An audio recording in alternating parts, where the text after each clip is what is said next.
Ball 1, Joe Taylor, Gareth Tilly. And Ball 2, Craig Nixon, Robin Young.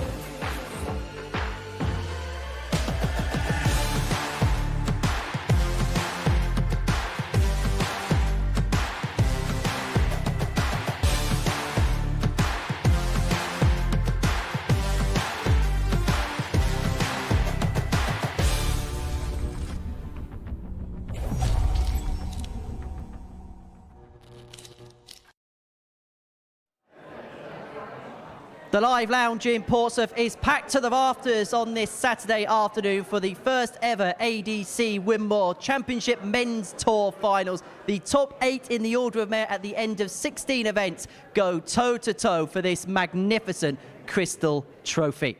A very good afternoon and welcome along to Portsmouth for the first ever Men's Winmau Tour Championship Finals here on the famous Modus Super Series stage. Somebody is going to make their name as the first ever Men's Tour Champion. Alongside me on stage to talk all about it is the former Players Champion, the Asset, Paul Nicholson. Paul, we saw the women's event last week won by Gemma Hayter. It was a big crowd, big occasion, and for the men, the first chance they get to play for this trophy. Yeah, absolutely. I think over the last couple of years, the women have definitely shone, but it's now a time for the men to see who can get their name on this trophy. And to be the first person to do that, that's got some grandeur to it. This is a big event this afternoon, and we just don't know where it's going to go from here.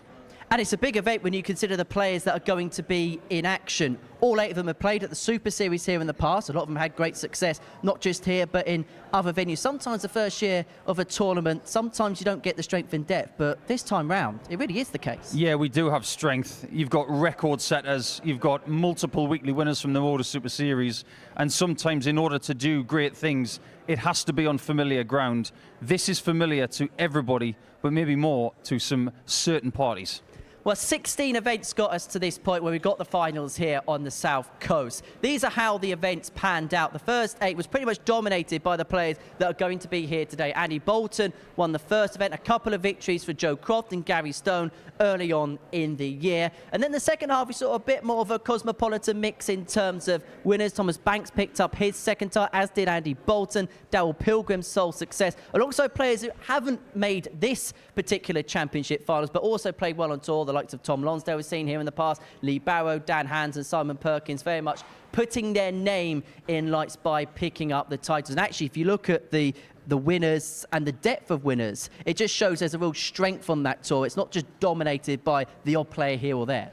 Yes, there is strength, but I think what we need to look at here, it's the foundation of what the ADC want to do in the future.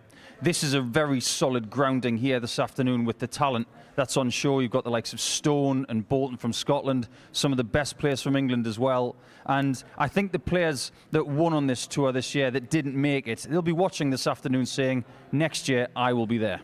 Well, these are the players that are in action this afternoon. These are the odds for today's proceedings. They have Darryl Pilgrim as the 3-to-1 favourite. Andy Bolton's the #1 seed for the tournament. He is laid at 4-to-1 in the betting. Any particular surprises for you? You know there is. Thomas Banks is the outsider. He's actually ranked #1 in the ADC domestically at the minute, so that looks a bit unusual, but we've stood here in the past and we've seen the odds compilers backing against Thomas Banks in the past. Recently at the Modus Super Series, they were proven to be right, but I'm sure Thomas Banks has got something to say about that. And we've seen at other tournaments like the Players' Championship Finals and the European Championships in the PDC, where it's done off a different order of merit, and sometimes the rankings can be skewed in comparison to the main orders of merit. We've kind of got a similar system here, and sometimes you see a real translation in terms of those floor tournaments to stage tournaments, and maybe to a certain extent those rankings could be maybe a little bit off and skewed as a consequence. Let's face it, it's 2024. We've already seen major upsets in lots of tours over the last couple of months. Why is this any different? So as far as someone like Charlie Martin, for instance, or Thomas Banks, why not? There's no reason why not. So 4 quarterfinals kickstart our day here at the Live Lounge in Portsmouth, and we kick off with Andy Bolton up against Neil Duff. And interestingly, the first ever WDF World Champion could become the first ever ADC Tour Champion. Yeah, I think that's got a nice ring to it. I know that Neil, he finished up around 12:30 in the morning with last night in Group A at the Modus Super Series. So I'm sure he's going to be fresh. He's feeling very fit and vibrant at the minute. he'll want to get his hands on this trophy, but it's not an ideal start against someone who on this stage has been one of the best we've ever seen. And in fact, the whole top half is pretty top heavy because you've got Bradley Brooks and Thomas Banks going in the other quarterfinal in that half. Everybody's got a right to say that they can win this tournament this afternoon. And I know there's going to be a bit of a friendly nature in the practice room, but boy, oh boy, there's going to be some testosterone as soon as a dart is thrown in anger. Looking forward to it? Very much so. Can't wait to get started. Well, the first of its kind, the Men's Tour Championship Finals, is about to get underway. This time last week, Gemma Hayter picked up the women's title. But who is going to be the first ever men's champion? We are about to find out. Kicking off proceedings for us is Andy Bolton. He finished the tour as the #1 seed. He takes on Neil Duff, who picked up the first ever WDF World Championship. And early on this morning, I caught up with the X Factor, hoping that this trophy will be in his hands come around about 4 o'clock. Andy, back at the Live Lounge. Different experience for you this time. How much are you looking forward to this Tour Championship?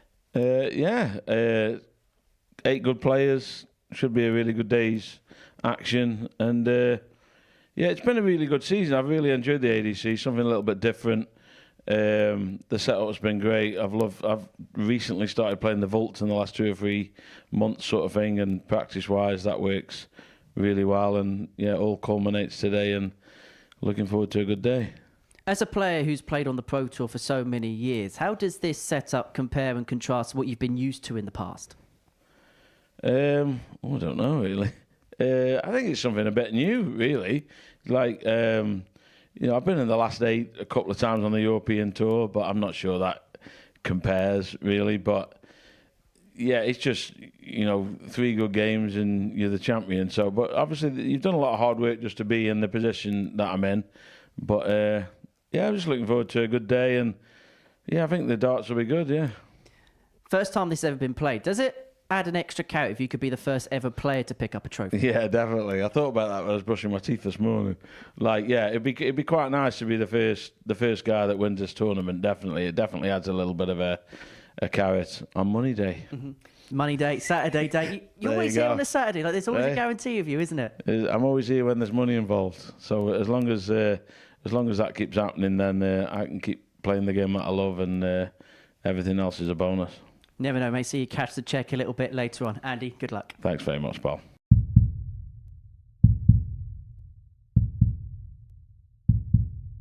The X Factor, Andy Bolton.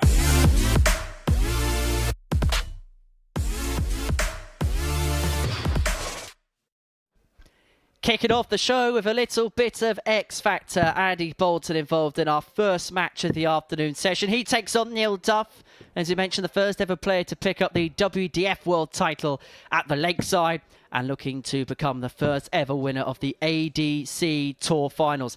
Myself and Paul Nicholson have made our way up to the commentary box to describe all of the action this afternoon. And you look at all 8 players that are involved, it's a real heavyweight flavour. And we kick off with 2 of the most successful players in the Modus Super Series, which is also played in this building.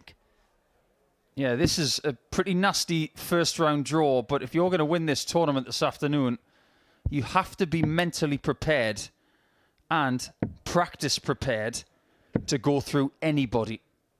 You think about either Bolton or Duff, they're going to have to go through either Stone or Pilgrim after this just to make the final game. Game on! Here we go then. The first darts ever thrown at a Men's Tour Championship Finals, and it is Neil Duff, the first ever Lakeside champion, who has that honour. One thing which may be a little bit different in comparison to if you watch the Super Series on a regular basis, every single game will have a bull-up in the practice room. Neil Duff won that. He will throw first in this opening quarter-final. And just like the Super Series format, every single game this afternoon will be played over the best of 7 legs. So a format which all the players will be quite accustomed to. And for Neil Duff, he's actually got the double shift today because he's got to play a little bit later on this evening in the Super Series finals. He's only had a 12-hour gap between his last game and this one. As for Andy, it's been almost a 7-day gap because he was playing in a final on Saturday night last week, failing to get the victory against Romeo Gerbovac of Croatia. But he can cheer himself up coming back to Portsmouth this Saturday if he can grasp a title.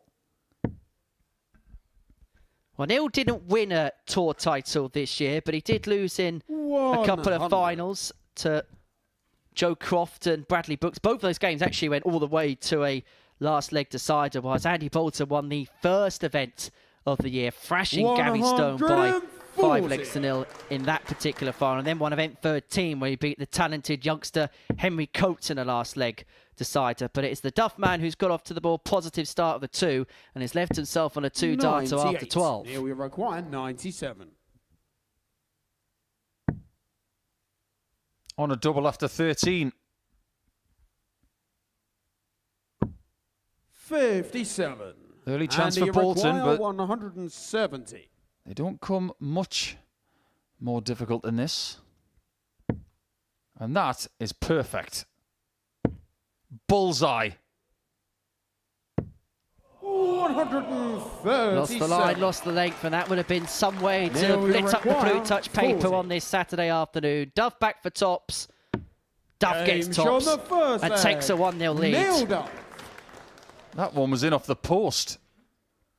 Second leg, it's Andy to throw first. That was about as good as an Ivan Toney penalty. That was right in the corner. Never know how useful a fact this might be come the end of the day, but that tops was a double that 1-0 Duff that Lakeside title against Thibaut Chacol back in 2022. Everybody needs good memories. 100. This is a very different discipline as well, because if you join a Super Series week on a Monday morning, you're thinking to yourself, you're going to have a minimum of 23 matches of this format. 45. You come into this, it could be a minimum of a 1. Interestingly, of the 8 players in the field, 58. Neil is the only player who hasn't qualified for the Global Championship, which is our next big ADC major at the end of the year. The other 7 players have qualified, mainly because the likes of Andy, 60. Gary and Thomas have propped up the top 4 of the ADC UK rankings, and that takes precedent over the Tour Championship order of merit. So Darryl, Bradley and Charlie have been given a slot into the Global Championship as a result of it. 81. Just to emphasise as well, the different ranking systems within the ADC, Andy Bolton is actually the number 2 ADC player in Scotland, behind Gary Stone, who plays in the next match. 97. And in their UK ranking, Stone is 2nd, Bolton is 4th. And the number 1 is Thomas Banks, 58. courtesy of winning the Vault finals recently.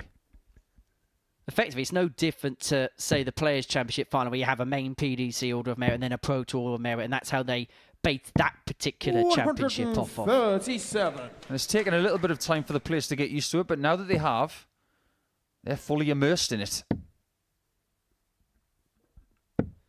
Well, Bolton 41. And he requires 66. has got 6 starts on 66 to square this first quarter-final up at 1 apiece. Let's look at the bull to leave himself on double 8.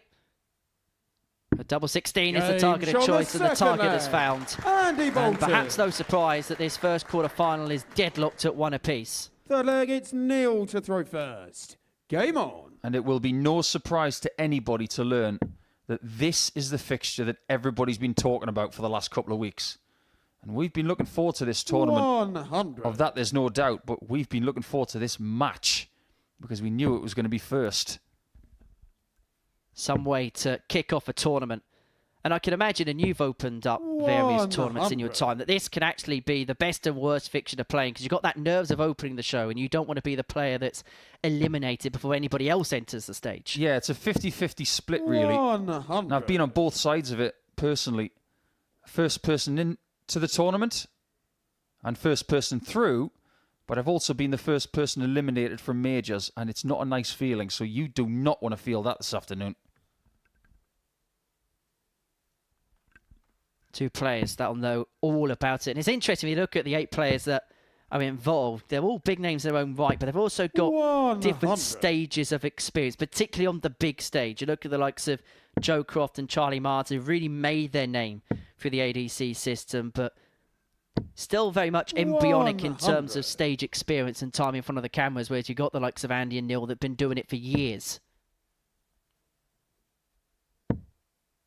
on the most famous and the 60. biggest stages.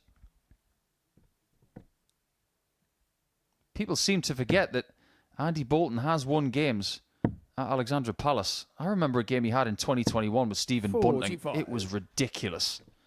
Last leg decider. One of 16 last leg deciders at the 2021 Worlds. And if Bunting wasn't sharp in that last leg, Bolton would have progressed to the latter stages. 180. Now we have 156. That's how you time a 180. But is this a 156? 138. A whisker of And a he wire requires away, and Bolton's 61. now got a break opportunity to put himself 2-1 to the good. So to head down for the 15s. He's going to give himself a dart at double 16. But unlike the 29. previous leg, he's unable Now to we get. require 18.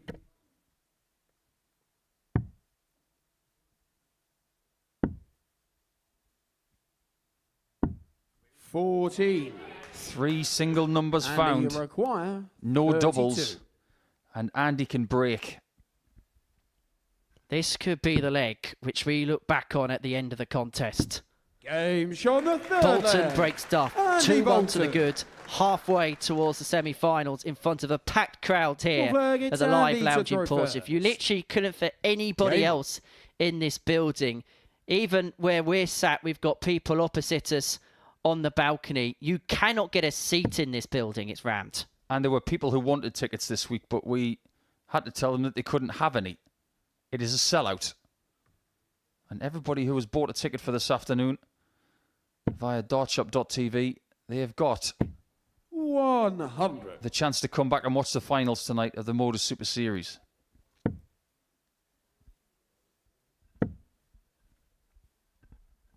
Two towns 60. did hold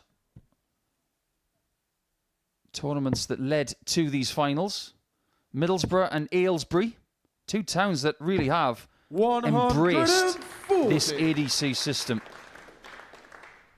The number 3 in the rankings, Adam Mould, had a lot to do with Aylesbury. And Middlesbrough put its hand up at the start and said, 140. we'll look after you. And as much as I have made fun of Middlesbrough in the past, I have to pay homage to them right now because of what they've done. We may have to begin to play 123. homage to Andy Bolton because he really is turning the screw in this contest. He's 10 points in front of Neil in terms of the averages. 2-1 to the good. Got the break in the previous leg, and he's got 100, 6 and he darts on require here to open up a 138. 3-1 lead in this race to 4.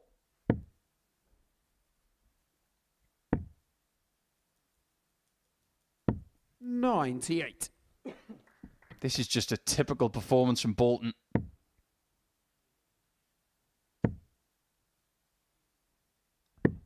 $105. And you require 40. Tots a 3-1. And that's the Game best shot leg of the match so fourth far. leg. 13 Andy darter. Bolton. He's incrementally getting better, and he's a leg away from the finishing line. Fifth leg, it's Neil to throw first. Game on. And yet again, Tops has hit on the left-hand side. 3 straight legs needed to stay in this tournament. 81. And if he can't do it, it will be reset and come back for the Week 10 finals later in the Modus Super Series without that very heavy trophy. And it is heavy. It's one of those that if Neil does win this afternoon, good luck trying to get that back 59. through customs in one piece. That's definitely going to have to be hand luggage, isn't it? Airlines are quite sympathetic about things like that these days. 32. Take it on the plane, and usually they have a little compartment that they will put valuables in for something like that. Although, if memory serves me right, you're not the 44. best expert to ask in terms of looking after glass or crystal trophies. Moving swiftly on. A lot of people probably don't know that Neil doesn't even live in the UK anymore. Lives in Switzerland. 85. But he still does the travelling. Still heavily invested in that WDF tour and the WDF circuit. He's one of those players that's pretty much pitching his tent anywhere that he can in terms of the sport. He kind of knows where his happy 97. place is. It's not on the Pro Tour. That's not really for him. World Seniors, Super Series, the ADC events, a bit of WDF. He's kind of got the balance that he wants, but he could be struck off balance here because Bolton's closing in on a 4-1 win. He hasn't had a match start yet, though. 100. And Duff can keep that going for the next 3 legs. But he might have to hit that 120 checkout. Because Bolton's breathing down his neck. 140. And Bolton's on a single to double. Now you require 120. This has to go to keep his chances alive. Treble 20 for tops. Not to be. And so Bolton 60. comes back looking at And you 44 require 44. to see this game through and to send the first ever Lakeside champion in the WDF out the first ever men's tour finals. Double 16. Does not go. 12. And Duff gets one Now last you reprieve. require 60. It's double top again. And Duff can't find it. 20. He goes the wrong side of the marker. And you require 32. And Bolton can now win by 3 legs and be into the semis just like that. And just like that, he's through. Andy Bolton! The X Factor is into the Final Four, and Neil Duff's chances of becoming the first ever Tour champion has come to an end. There was a fair bit of wiggle room for Andy Bolton at times in that match, and he gives us his trademark celebration as he seals the win. Seals a 4-1 success against Neil Duff. And so Andy Bolton, the #1 seed for this competition, is safely through to the semi-finals. Coming up after the break, it is our second quarterfinal, which sees seeds 4 and 5 go toe-to-toe. It's Gary Stone up against Darryl Pilgrim.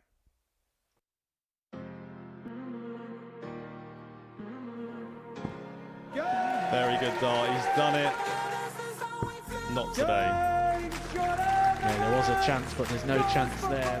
FG's taken over here, and he's Definitely not him. It's definitely he thinks not it's him. it. Hold on. Yeah, no, I'm not giving you that. We are getting towards the back end of the leg here, and it's not going to go the way I thought it was there. I was about to mention the fact that we do have that rule in place. that is a great marker and a great win for Ginge, who goes through. Oh, he's found it away days. He couldn't find the treble, but he can find the doubles, and he's found himself in the next round. Great dart. And I can't help but think that level 7 now. Oh, and he's found it. Sean Nyland has knocked out Darts for Fun, the favourite for the singles competition and the winner of the pairs. I don't think is too bad an idea considering how the first 18 darts have gone for Ellis. Is this the first time we're seeing tag team darts? Oh, I'm not sure. Making the most of it, lads. Time supporter and friend Okay, of no, Ellis. maybe not. Not 1 second. Okay. Up we Hold come. on. What's We're your doing the name? same now. Okay, Jaden, you require 74. He knows where he's going. 56, double 20. Oh, that's a good effort. That's a very good effort. He throws a lovely dart. I think we should send one of them down and let one of them play against Jaden. That's a good dart.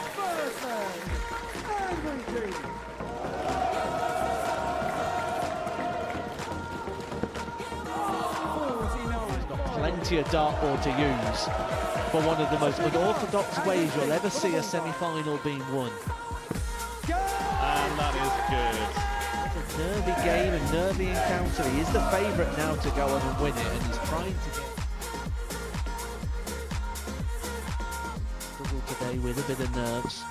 And that extra moment, that little bit of pause, that little bit... Second dart. Calm down a little bit, just relax into the game. Oh, hold on. Yay! We have the first one coming into it, sir. It's one of them things either loves or hates in a darts time. And he loves it! But that is... It's Angry Jim!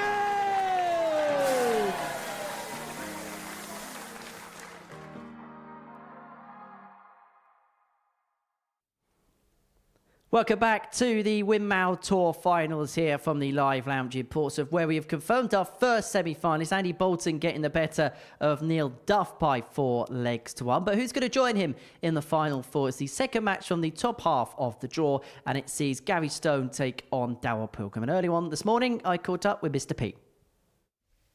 Daryl, different experience for you today here at the Tour finals. How much are you looking forward to it? Yeah, really looking forward to it. It's something different for a change. In terms of your seeds, you finished mid-table in terms of the top 8 rankings. How did you find the tour events overall?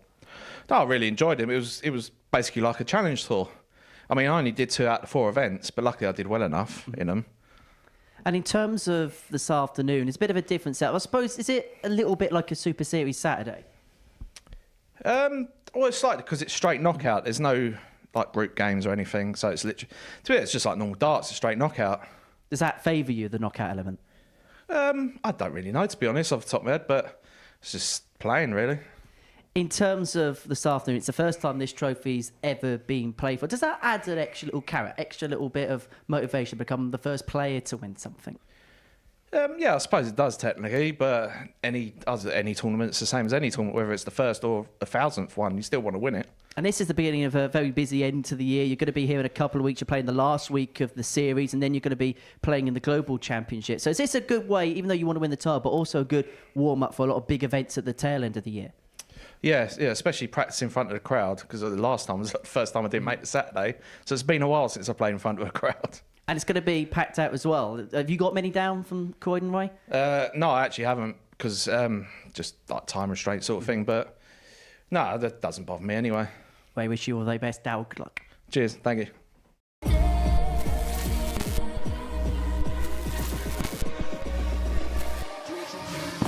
They don't get bigger than the fish, and Mr. P has turned his fortunes around.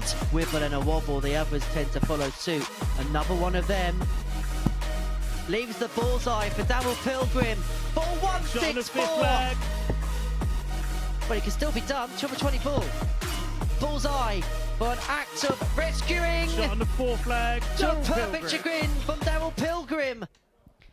Mr. P in action in our second quarter-final in front of a bumper crowd here of the live lounge in Portsmouth. His opponent, Gary Stone, who finished the year number 4 in the ADC Tour Order of Merit. He's also qualified directly to the Global Championship because of his UK ranking at the end of the year. For Mr. P, he actually has to thank the likes of Gary that he's going to be playing at that tournament, because he's popping up the field through that Tour Order of Merit, which has given him a position to play at that tournament in December.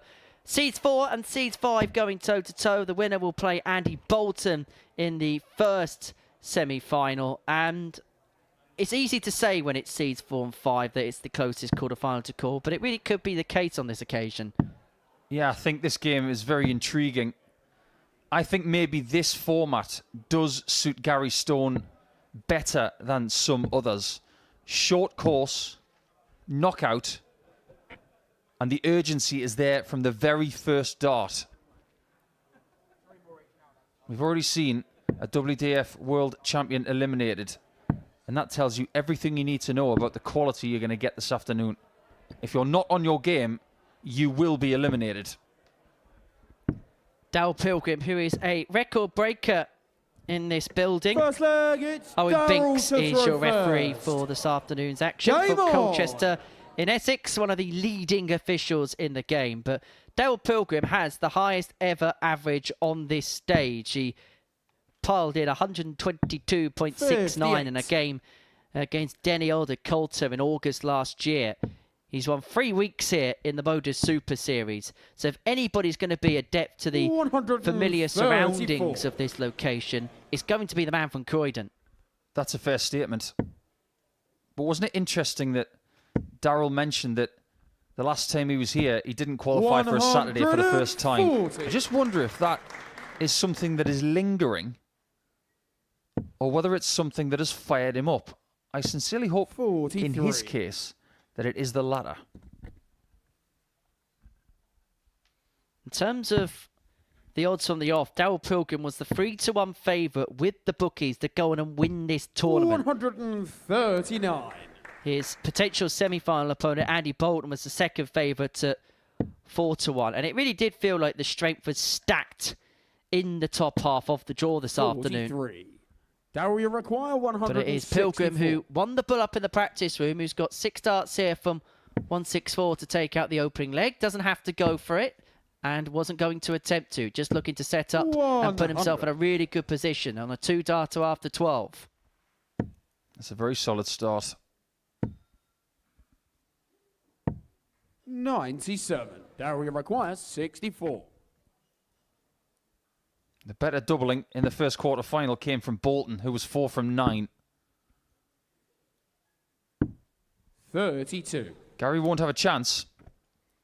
But if Daryl is a little bit off the pace on the outer ring at the start, this is a situation that could change the match. 140. Very well done from the Scotsman, Daryl requires just in 32. case. For leg 1. And that's awkward because his darts pitch up. Anything low in that beg can be awkward for him. Has to move across. And surely he's got no angle, no view of that. He's got an angle, but it's a very acute one. 8. Well, the position of that last dart told you how difficult that last dart was. And so Stone for the break. An unlikely break. But a break nonetheless. The first leg. Gary Pinned Stone. in the middle of the tops, and Stone has taken the throw at Daryl Pilgrim right at the very beginning of this contest. Second leg, it's Gary to throw first. I hate to say I told you so, but I told you so. In this kind of format, short course, it is lethal. 81. You make one mistake, your opponent's job is to make sure they are sitting there just in case. We spoke about the evenly weighted 136. look of this fixture. If you delve into their stats, their tour stats for the year, there's hardly anything to separate them in 83. terms of averages over 16 events. Gary Stone averaged 87.62 over those events, whilst Daryl Pilgrim had a tour average of 87.86. There was hardly a cigarette paper between the pair. 180. That's the second 180 of this afternoon. First for Mr. P.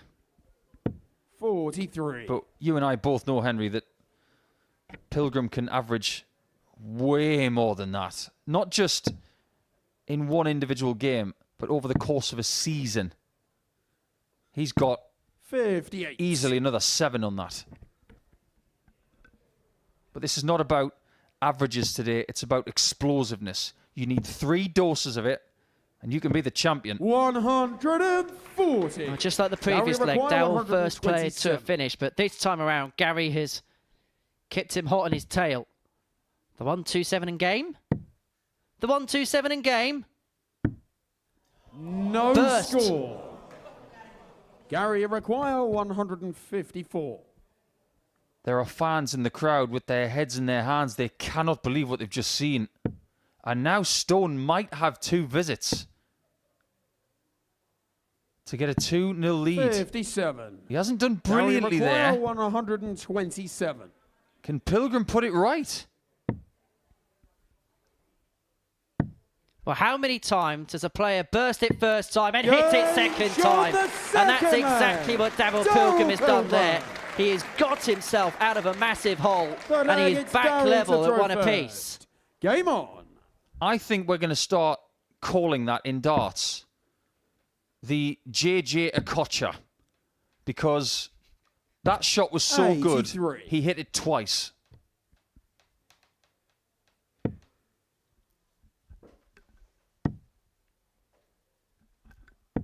$93. It just goes to show as well the peril of hitting the treble 17 in that moment. You leave 50, you can't bust it. Let's face it, you shouldn't. 84. But when you've got 888, either side, there's a bust shot. And you also wonder the 54. other side of the coin, the effect it could have on Gary Stone, because his record in this building perhaps isn't as good as he would expect it to be. And on a lot of occasions, he has been hit big by opponents. And whether that could possibly play into his mind, because Daryl not just has taken out that 127 to level up at 1 apiece, he's going again in leg 3 on throw. 100. My philosophy about the way that people play against Gary is because they know he's dangerous. When he's played Super Series action over the last few years, he's gone as high as 113 as an average in a best-of-7 match. He's dangerous. Well, his average here, 97.5. That's his second max of the match, and has left himself on a double after 12. 83. And remember, that 15 dart in the previous leg was on the back of busting a 1-2-7 the visit before. He's in cruise control now in this quarter-final. He's 2-1 to the goods, and you have to wonder where Gary Stone mentally is right now, because he got hit by the haymaker, and Pilgrim's getting better as this game moves along. Did you notice where that double 8 was, though? It was right at the bottom.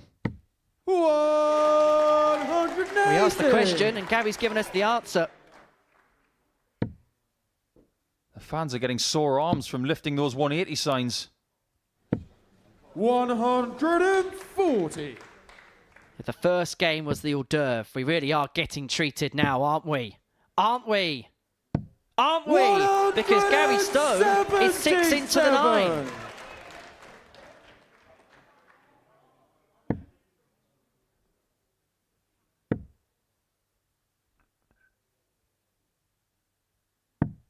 There are times when your opponent wants you to hit this, so you can have this moment. Pilgrim doesn't want him to hit this, but he might.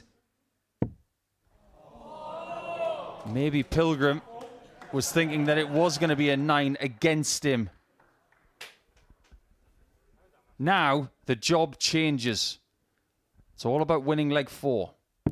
128. On a double after 9. Some response from Gary Stone. A granite response from the Scot. Did we say he was dangerous? Yeah, he's very, very good. And I give Gary Stone a lot of props because in the past, we've questioned Gary requires 16. the stuff between the ears. Game That is a fourth 10-dart leg. Gary We Stone. are hoping that's not the best leg of the afternoon. It probably will be, flag is but it's Darryl to throw 2-2 in a first. great game of darts here. We have got lift-off at the Live Lounge. Pilgrim averaging a ton. Stone 96. And apart from leg 1, everything has been run in 5 visits or fewer.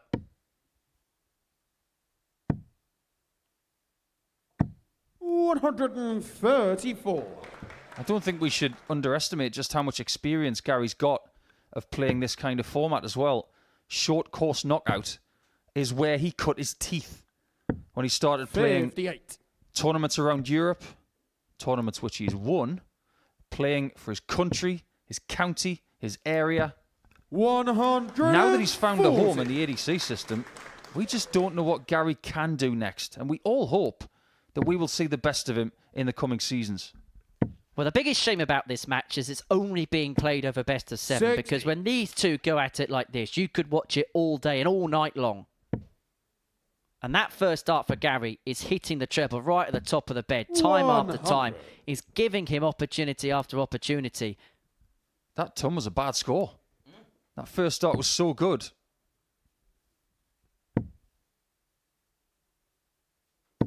$60. The tide in this game has turned 127. minimum twice already. 87. Sensible play. On a double after 12, post 10-dart leg. This is white hot from Stone. But look at this Pilgrim response. 140. leaves him on a Gary 2-darter. requires 40. But this for the breaker throw. And if he gets it, Gary Stone is throwing for the match. 1 left at double 10. Game Clutch. shot, the 5th leg. And he knew Gary the Stone. significance of that double. He knew the significance of that 1 dart, which has put Sixth him leg, in it's control of Gary the to contest. throw first. And it forces Darryl Pilgrim Game on. to win each of the 2 remaining legs in this darts match. 125. Could be an all-Scottish semi-final as well. When you think about World Seniors, for example, they've taken that by the scruff of the neck with Thornton and Henderson. 140. In fact, there's never been a World Senior champion that wasn't Scottish. What's to say the ADC system here will not see the same? 134. Pilgrim will have something to say about it. It's a game that has swung back and forth. But it feels like now, because of that dry turn, it is a game very much in the court of Gary Stone. 6 starts on 2-4-2 to seal a 4-2 victory and to book his place in the semi-finals, where he takes on his compatriot Andy Bolton. And you sense only a max here for Dow will suffice. 96. He's not that close to a finish either. 142. So it's 6 starts from here. 65 left. That will do very nicely. And all Daryl Pilgrim can do now is hit and hope. Hit big and hope Stone spurns 3 chances at tops. 97. Recovers with a treble last start, but this for the match. Double 10. Gary Stone sets up an all-Scottish semi-final against Andy Bolton. And Daryl Pilgrim, the favourite to pick up the first ever Tour Championship title, has been eliminated at the first hurdle. For Gary Stone, you can see what it meant to him. It was a superb game. It looked like when Daryl Pilgrim raced into a 2-1 lead with a 13-darter, perhaps he could run away with it. Then Gary Stone went 7 deep into the 9. He hit a 10-darter to hit back. And then a couple of 15-darters back-to-back has sealed a 4-2 victory in a high-quality contest. Stone made of it, and he beats Daryl Pilgrim by 4 legs to 2. After the break, our third semi-final sees Thomas Banks take on Bradley Brooks.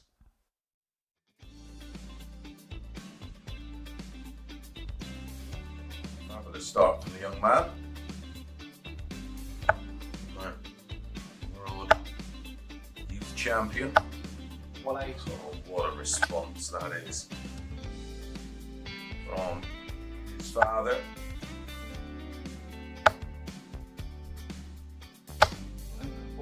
Back-to-back 140s. Siding leg of 7.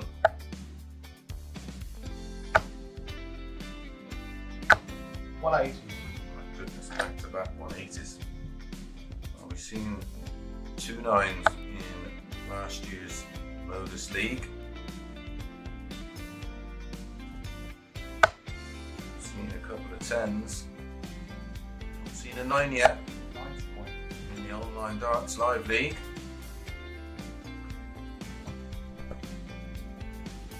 Double 19. Double 12 for the 9.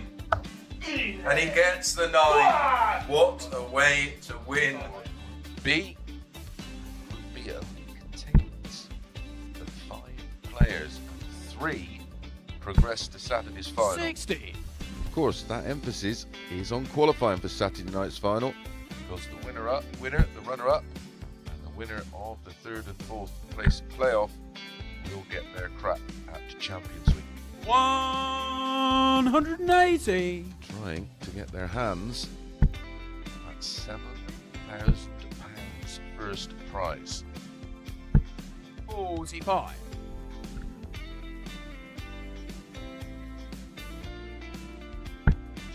Some of you on the forums are here.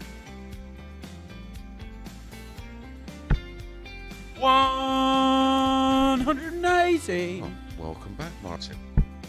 Where have you been? Where did you go? 100. Martin, you require 141.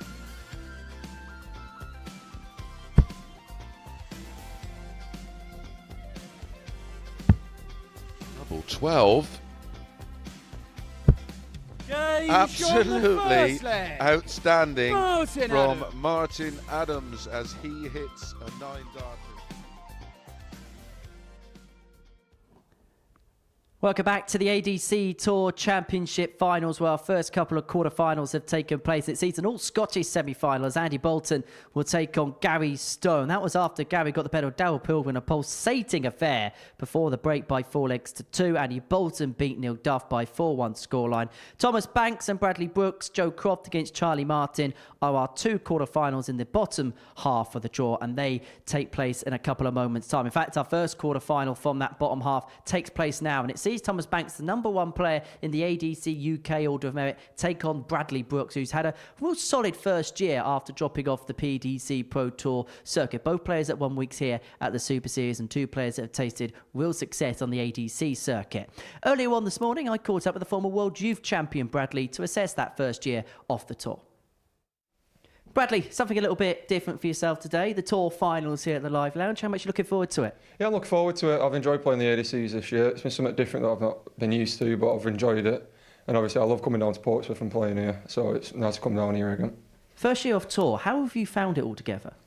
At the start it was different, but like you say, he is brilliant on ADC. It's pretty much like how you'd have it at the Pro Tour anyway, so it's quite easy to adapt. But yeah, first couple of months it was a bit different. But I've really enjoyed it though.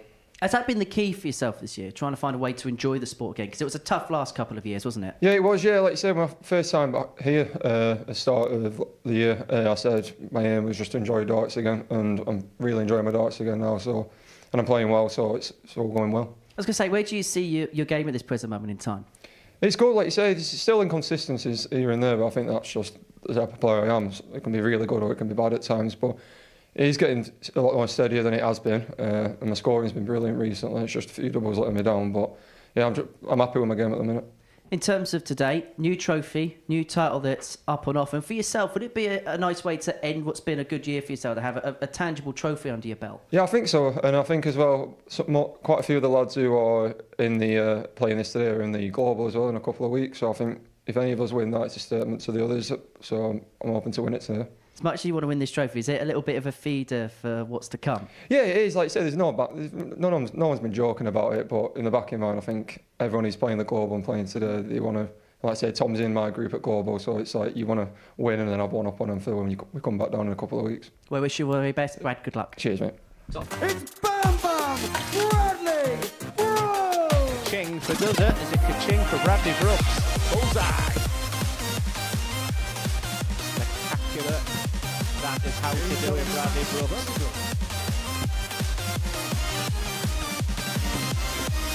To find the 1-2-1 here. Yes is the answer.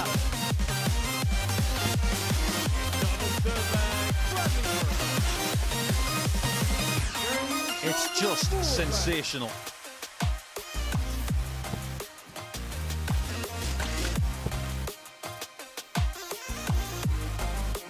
Double his lead, tops. Beautiful finish there from Bradley Brooks, and he is here to play today. It's like this that may have to go. Brooks now the 1-2-6. Finds the 2-19. It's a double six. That's spectacular for Bradley Brooks.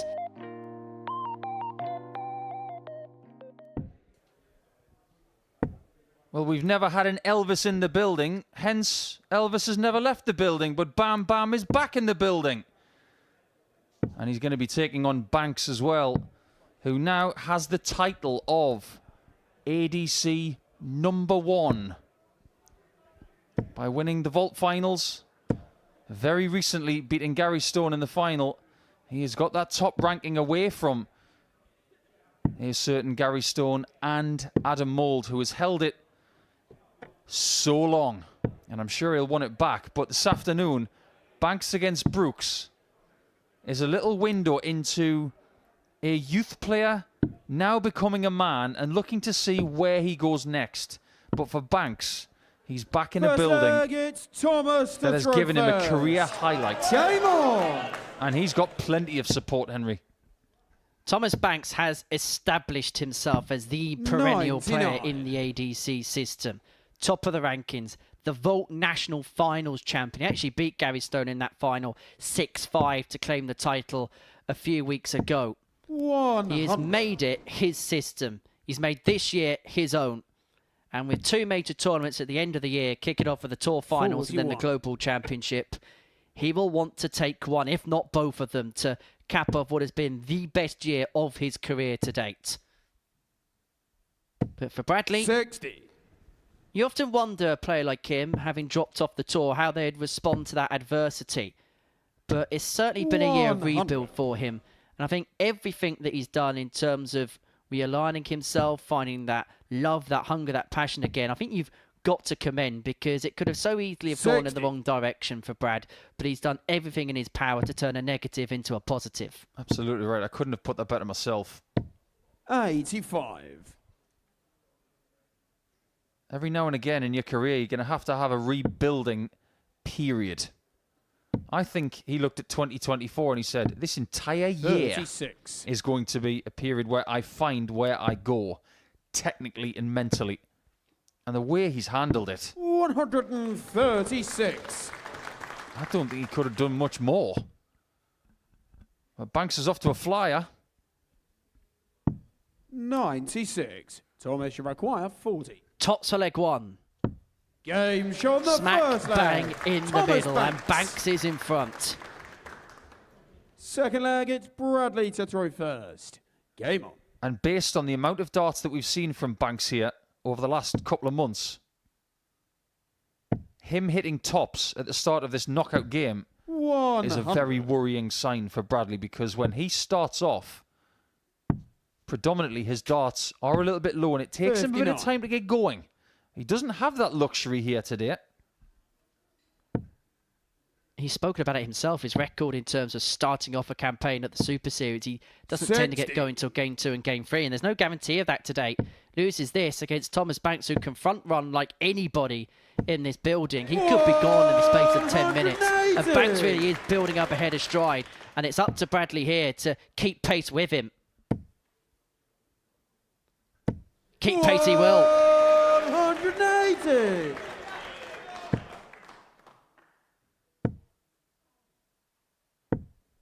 Sensible. Require 161. May have been tempted by another portion of the board.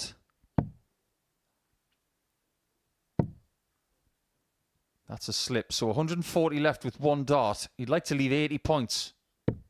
That's what he does. Thomas, you've got 164. Has a glance and sees what Thomas is on, and he'll be glad to see that first dart sift low into the single 19. 64. And so Bradley, Brooks, require who 80. there was a real danger after leg one, could have been a bystander in this game, has an opportunity to level up. Went directly for tops. Little portion of the left-hand side of the bed to aim at. And that portion is found. It's one apiece. There's a high-quality affair. A 16 followed by a 15. These two playing to a very high standards. Thomas to throw first. Game on. They're not the only ones. Worst leg of the previous match was a 17 darter. And the best was 7 better than that. There was just a little bit of a facial expression there from Bradley as well, as if to say, right, let's turn on the jets now. 140. These are two players that are very much FDMs, first dart merchants. And in both players' cases, if that first dart drifts low on that treble bed, they've got problems.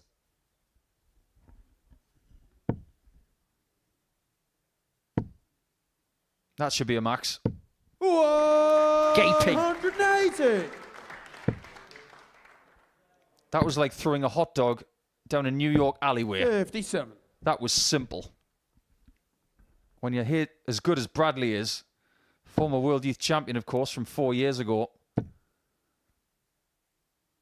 Right now, he's looking hungry. Do you remember about a couple of legs ago, we were worried about Bradley, thinking that if he carries on in this vein, he could get dropped? Well, that's a load of rubbish now, because it's Thomas Banks who's on the back foot, and he could be broken here by Brooks. 6 darts on 76, and this is for a potential 11 darter. Well, that's spectacular. Bam Bam really is going through the gears. And for Banks, he has got big problems. 2-1 down, a breakdown. And the man from Blackburn has an opportunity to open up a 2-leg lead on throw. Maybe the odds compilers had Banks as the outsider because they saw the threat of Brooks. If you look at it that way, you can see more sense in it. 100. Well, the average is after 3 legs. Bradley averaging 101.86, Thomas 91.47. And that first dart, pretty much every single time is hitting perfectly for the way that he likes them in. I don't know if you caught Thomas's face 100. when that second dart went in of Bradley's previous visit. It was one of, oh no, Bradley's on it today. And I just wonder as well, the players that geographically have to travel further, whether there'll be a bit more of a sense of it not being a wasted journey for him, and it'll just give him a bit more of a kick. 57. Well, let's face it, 2 players from Scotland are in the semi-finals. It's not exactly round the corner, is it? But a 13 darter might be round the corner for Bradley. 138. Playing like a dream after a nightmare start. He's left himself on tops after 12 to open up a 3-1 advantage. And Thomas Banks is nowhere to be seen. He's being completely outscored in this contest. And he could well be 2 legs behind. He is 2 legs behind. Bradley Brooks. 3 out of 4 on the doubles, ton plus average. It was everything Bradley Brooks could have dreamt of in this first match. Game on. 40 darts for the last 3 legs. 100. Look at that. That is world class, no matter where you play. 59. Whoever gets through, they won't have a great deal of rest between the quarters and the semi-finals. 100. And I think that suits players like this. They just want to get on with the task. Bradley's very much one of those players that plays his best when the adrenaline is pumping. And on an afternoon like this, where it's on, off, if he can build up a stride very quickly, like he has done in this opening match, he could be a real dangerous contender. He was 3rd favourite with the bookies at the beginning of the day, 5-1 to win this particular title. And in fact, another meeting between 2 players whose tour averages were pretty much the same for 12 months. Brooks, 86.61. Banks, 86.23. 140. And Thomas here on throws left himself on a 2-darter after 12 to force the question of Bradley Brooks potentially on throw in the next leg. 60. Thomas has got a very nervous-looking father in the crowd. 88. 56. Brooks is not there to finish the job.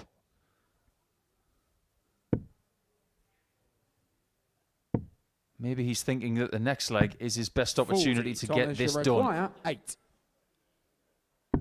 Game show. Banks asks the question. Thomas Banks. There is Thomas's dad. He's been there for every success. Bradley to throw first. And every time where he has not succeeded. What's going to happen in this leg and possibly the next? You feel like this is the leg of the match. 100. The indicative leg. The leg that if Bradley holds, he's through, but if Banks breaks, he'll become favourite to win this contest. And he's kicked off Max. He has asked the maximum question of his opponent. Back comes Brooks. 140. I've said for years, keep your 100 averages. Just give me 2 players averaging mid-90s. That's exactly what's happening. And the doubles have been special. Brooks does not want to be someone who is known for losing a last leg decider at a World Championship. He wants to be someone who is known for the things he's won. And he'll win this game if he takes this out. May feel like 6 from here. He hopes it's 6 from here. Banks will come back for 167, heads down for the 25. Leaves himself on a 2-darter, and he's going to get a go for the match at this 75 to seal a 4-2 victory and to knock out the UK #1 in the ADC Order of Merit. A superb spurt in the middle of the match.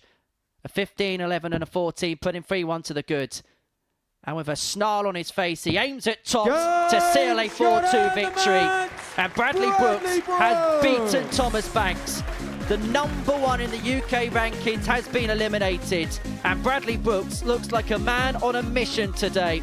He has dismantled the Bulldog by 4 legs to 2, leaving him with his tail between his legs. But for Bam Bam, he's into the final 4 with a 94.24 average, 4 out of 5 on the doubles, and a superb passage midway through the match. In fact, each of his winning legs were in 5 visits or less. That was how good a performance it was from Brad. So to our final quarter-final, and it sees Joe Croft take on Charlie Martin, 2 players that really made their name on the ADC Tour in 2024, and we'll be watching that match after the break.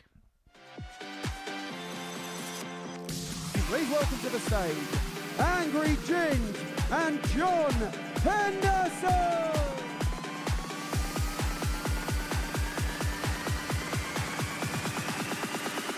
And this is where... Hang on, wow. One about there for Nyland, but you do not expect him to get another visit in this match. John Henderson, double 10. And he pins it to take the opening.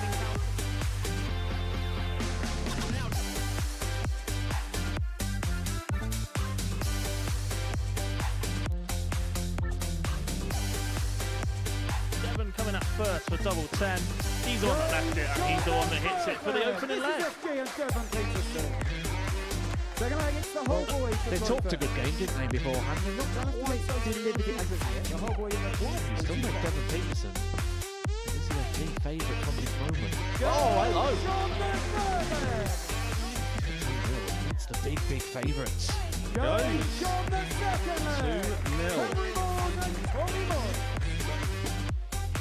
But it doesn't.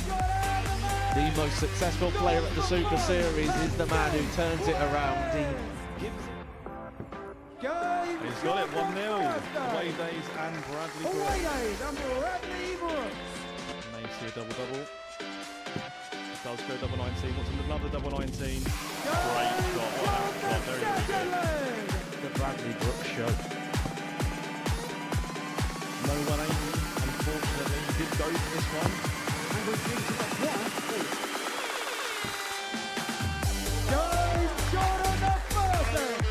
But this could go. This is a match opportunity. And both their dots stand up to. Will they block it? They will not. John Henderson protect himself. I think he was going for a 7 there, but it doesn't matter because he's going to hit it anyway. 47 kills. Still an opportunity to showcase what he can do. And that's what Steve West can do. A double-double to get the job done.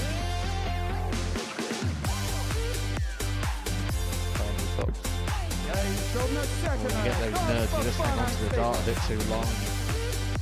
Steve West finds Cox for a breaker throw. Steve West got double 20. Tops the match. Darts for fun and Steve West. Steve West and Darts for Fun!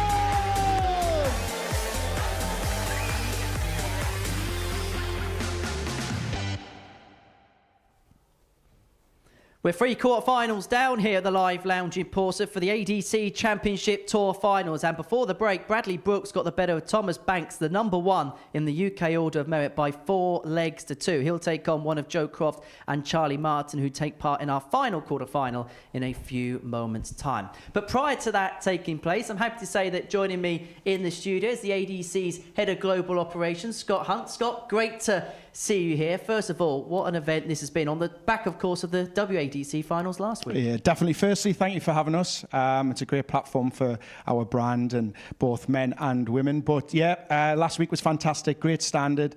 Gemma Hayter come out on top. But even today, we've just discussed there, not an average below 90, nearly a 9 darter by Gary, ended up in 10, but definitely great dart so far. The ADC is a tour that's growing year upon year, launched a couple of years ago. It started out branching out with a few events, and it feels like now a real mainstream part of the circuit. Yeah, definitely. So the initial idea at the beginning was, again, build on the foundations, more on the regional structure. The tour obviously was the pinnacle at the beginning. It was more of a marketing kind of spectacle at the beginning, but now it's turned into its own kind of major as such. But yeah, it's definitely a key concept of our idea and where we want to go with the game. Because I suppose with the ADC, it's that two-pronged approach where with the Vault events and the local events, it's about getting anybody and everybody involved. But then you've got to also, I suppose, have that payoff for the players at the elite end of the amateur game. Yeah, definitely. So I think there was a massive gulf between what the amateur was to the elite. We've kind of built it from the foundations up. So you're looking at the pub player right through the structure now to the elite, as such as these are the best amateurs in the game, and they're going to go on. A lot of them will go on to get tour cards or regain tour cards. So yeah, there are whole structures there from the pub to regional up to national and now kind of international. Did you imagine that as many top players would have made the jump as quickly as they did? Because you know how players can be in terms of establishing themselves on tours that they're kind of used to for a number of years. Sorry, as in for like when you look at the field for these finals and the calibre of players, did you expect it to be this good this quickly? No, definitely not. No, so it was kind of testing the water as such, but it's a credit to what we're doing and the money that's been invested into the game, and obviously this platform here that is showcasing their talents, and obviously the stage experience is invaluable. So yeah, definitely. Let's look to the future. Kick off by talking about the Global Championship, which is taking place in this building at the end of the year. Qualifiers from quite literal over the globe. We've got Australian qualifiers, South African qualifiers on top of players at the top of orders of merit across the UK and Europe. Is does that feel like the big one, that one that every player can aspire to? Yeah, definitely. So we've waited till the right time to be able to introduce the Global Championship. We've waited till we've kind of got into certain European countries, into Oceania. They've got now a tour working out there. It was just building those foundations again in these territories, then grow, and then it'll be everyone's aspirations to make the Global Championships. Thank you to Modus Super Series and your team we've been able to do it here, be able to kick-start it, and we'll see where we'll go in the future. Let's talk about the future, 2025 and beyond. What's, first of all, the goals for next year? Obviously, the tour's going to be expanding, going to be playing the finals, etc., going to be in lesser for the vaults and things like that. So in the UK, it looks like a very good space. And then going forward, what's the international goals? I suppose adding more regions. I suppose America's probably one of the ones that people would talk about more than anything else. Yeah, so in the UK, again, it's just kind of just cementing the vaults, keep that sustainable as such moving forward, introducing to new areas and new regions and giving every player an opportunity. Regarding overseas, yes, it's just cementing again those tours, creating opportunities closer to home. In the past, you've had to travel multiple countries, multiple areas, basically sometimes losing a lot of money just to get to certain opportunities where we want to bring that closer to home, tours in the countries, and then being financially viable to travel. That's the aim, yeah. So far this afternoon, we've seen 6 real established names play. But actually, our final quarter-finals between Joe Croft and Charlie Martin, 2 players that have probably made their name through that ADC circuit. I can imagine as the years go along, it's about having that mix of, look, you want those big names established, particularly those that drop off tour, but then making your own big names, finding those hidden gems, the likes of Tom Sykes spring to mind, for example. Yeah, so definitely unearthing talent as I've kind of used in the past. Tom Sykes is a prime example. Adam Warner is perfect. He played in his region in Yorkshire, moved up and played the tour, won a qualifier to come here, used the money that he won here to go to Q School, and the rest is history. So it's a perfect stepping stone. Tom Sykes, exactly the same, regional, made his regional title, and then went on to, he's the mainstay here now, and he's got a future in darts. Well, Scott, great chatting to you. We'll see you on the stage at the end of the show. Thank you so much for your time, and thank you for your efforts as well in regards to the ADC. Time for our 4th quarter final here at the Live Lounge in Porto. It sees Joe Croft, the number 2 seed for this tournament, take on Charlie Martin, who really has been an unearthed gem on the ADC tour in 2024. And earlier on this morning, I caught up with Crofty. Joe, been a really good year for you on the ADC tour. So how much are you looking forward to today? Yeah, I'm looking forward to it. I've worked hard to get here. Bit of a blip in form, but form means nothing when you come into finals, so we'll see how it goes. Has the ADC and the tour events in particular been kind of your highlight of 2024? So far? Massively. I've really enjoyed doing them as well. It's helped my game massively. It's kind of put my name out there a little bit as well. Obviously going back to back, it's something I didn't dream of doing, but I'm really happy with how that tour's gone as well. So. Number 2 seed, number 2 in the rankings over the course of the 16 events. Shows, first of all, your consistency, but also shows that when it comes to a day like today, even though there's big names in the field, you must feel like a real credible threat. Yeah, well, I don't mean this disrespectfully, but the bigger names are playing each other first. So they're not all going to win. I'm just coming here with no expectations. There's no pressure on me. The pressure always on the big boys. So I'll take it and I'll just play every game as it comes. First time that players are playing for this trophy today. Does it add an extra little carrot if you were the first to win this title? Yeah, of course it does. It always will do. Being the first winner, you're never going to get taken off of there. You never will when you win one anyway, but having that first name on there, it means a lot. So it would be nice, yeah. And finally, the beginning of a big end to the year for yourself, because you're playing here, and because of your position in the rankings, you're going to be playing at the Global Championship in December. Yeah, it's another bonus, You work hard, and you want to get rewards towards the end of the year. And I've managed it, and see what happens. That's all I can say. Wish you all the best. Joe, good luck. Cheers. By doing magnificent things, like pinning ton-topping finishes. So you're going to follow up with the 161. It's finishing of a perfect nature from Joe Croft. Well, Crofty against Martin, the final match from the quarterfinals here on this Saturday afternoon for the Tour Championship finals. The first ever for the men. We had the women's Tour finals last weekend. That was won by Gemma Hayden. You can actually watch that final against Fallon Sherrick in full on the Super Series YouTube channel. But two players who pretty much made their name through the ADC circuit. Joe Croft winning qualifiers to then play at the Super Series. Has made it through to a couple of Saturday nights in the past. Number 2 in their particular order of merit. Up against Charlie Martin, who's been a little bit of a unearthed gem. The last time he was here, he was the first to admit that he suffered a little bit with nerves on the opening day, but showed enough on the second to It's Joe to throw first. tell us how talented he Game was. on. But you get the sense, based on experience and based on the way he's been playing this year, Joe Croft probably goes off the heavy favourite.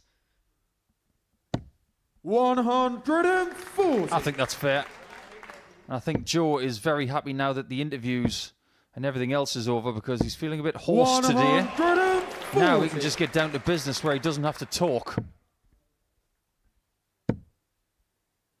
Well, his darts definitely are doing the talking so far. 125. Really good start. And the decibel levels here of the live lounge really did go up a notch as both 42. players approached the Yoki. Both have brought a fair few down, both around about an hour and a half, couple of hours away from the venue in Portsmouth, so they brought their allegiances 46. alongside them. And a lot of the Joe Croft fans, I can imagine, because they're from the same neck of the woods, probably were also here shouting for Thomas Banks too. 140. That's not even up for debate. That is definitely the case. Always nice to have some people behind you. 138. Always nice to get a start like this. This has been very good from Joe. He's been here on Saturday nights before at the Modus Super Series. 139. He hasn't won yet, but this would make up for it. Double 10. 32. Charlie require And Martin, 40. to his credit, has left himself on tops after 12 to break. For all the scoring power, Joe Croft, Charlie kept himself at arm's length, kept himself at pace with Joe Second Croft, leg, it's and he's Charlie taken to that throw first leg in 14 himself. I think the experience that he garnered from coming here before, you said he was feeling a bit 100. edgy the first time he came. Surely coming here in the same setting but a different style of tournament, it might unearth 45. what the strength of Charlie is. And also, is the psychology different? Because when he came here as a Super Series qualifier, he was one of about 130 players that play in a series. But he's qualified for this by right as one of the top 8 players. So by having that seeding quite high up, does 94. that mentally feel different for you? Yes, because it makes you feel like you belong here. There's absolutely no doubt about it. When you have 58. a transparent qualifying process, if you're in the top 8, you're going there.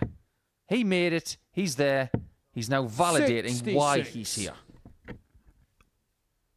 And having got the break in leg 1, he's in charge of this second leg to move into a 2-0 lead in this race to 4. 100.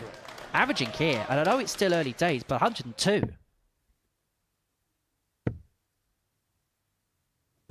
100. Charlie require 118. Shouldn't be surprised by the standard. Like Scott Hunt was saying with you just now. The standard is brilliant. Second leg. Charlie Martin. 2-0 Martin. It's Joe to And throw Croft on the first. back foot. Game on. Very quickly after those key misses in leg 1. If he's not careful, it could be lights out for Crofty before 60. too long.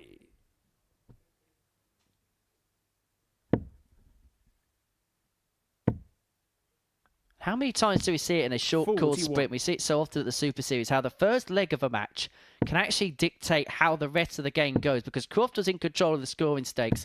There's a couple of darts at double. 100. Martin pinched his pocket, and from that point onwards, Charlie has looked like the more dominant player.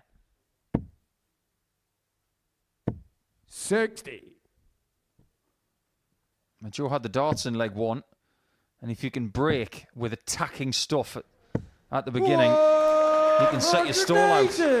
But from here, Croft has got to respond. And that maximum tells you that he's ready to do just that. 100. Joe, you require 161. 6 darts from here. He will need the full quota. And he leaves himself handy. He leaves himself on 64 after 12 to pull a leg back. But the problem he's got, having already been broken in this contest, is he's going to have to find one at some point. But first things first, get that first leg on the board. Something to build on. Third leg, Joe Croft. Brilliant from Croft. And we are continuing with this standard. 2 15 darters and a 14. Incredible standard. Last game of the quarterfinals. And the winner will play Bradley Brooks. This is the final of the Championship Tour finals in the UK. There was also a big European season-ending tournament a few weeks ago, the Benelux Open, which was won by Marvin van Velzen, shock horror, the reigning Modus Super Series champion. 81. Beat Bradley Roos by 6 legs to 4 in that particular final. Big tournaments popping up all across Europe and all across the globe, all the time, courtesy of the amateur dart circuit. They haven't really started in Oceania yet. 60. Tip of the iceberg down there. So much to find, and it will be found. Just quickly, whilst you got the opportunity, what did you make of that interview with Scott a few moments ago? Encouraging. I think what he was talking about, that gap between the great amateur players and the local players, it has now found its home. That was really key. And the financial journey from local to where you want to be with your aspirations, you now have a definitive route as to where you get from local to possibly national and beyond. 96. Croft first to a finish, but Martin will feel like he should be handier at the end of this visit, but he needs to find a treble. Otherwise, a 2-0 lead could evaporate as quickly as it was accrued, but that is a big last start. Just keeps himself interested. And he's going to get a look in at this 120 to open up a 3-1 lead. 85. Charlie, you require 120. That puts pay to that.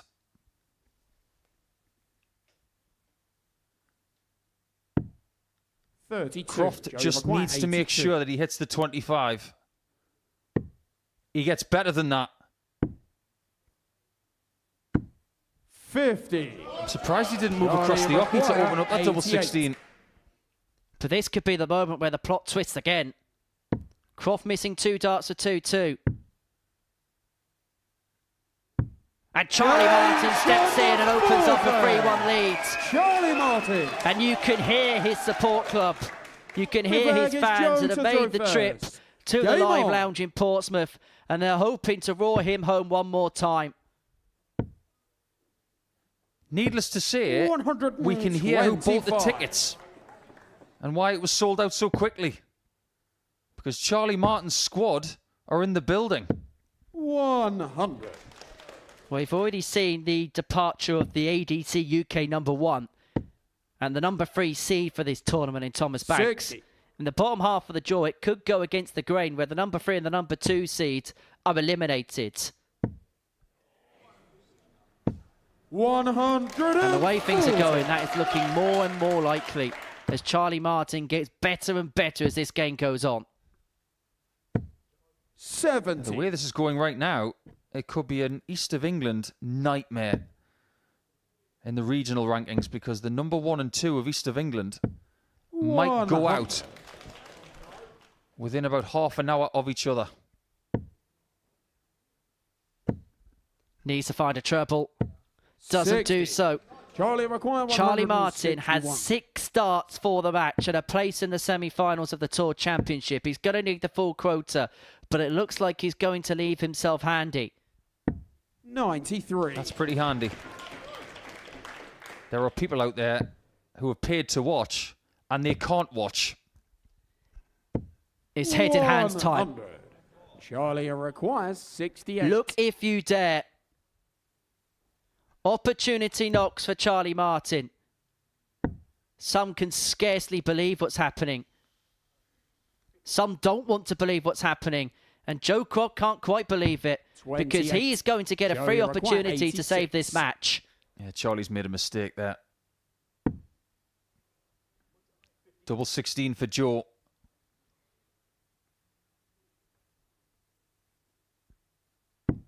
Sensational brinksmanship from Crofty. The game might still have 2 more legs in it. But Charlie, when he had 63 left with 2 darts remaining, in what could possibly be one of the biggest darting moments of his life to date, he went for a treble 13. That is beyond risky. This is the leg where Charlie Martin has the darts to win this encounter. This is the leg you feel he has to seize upon.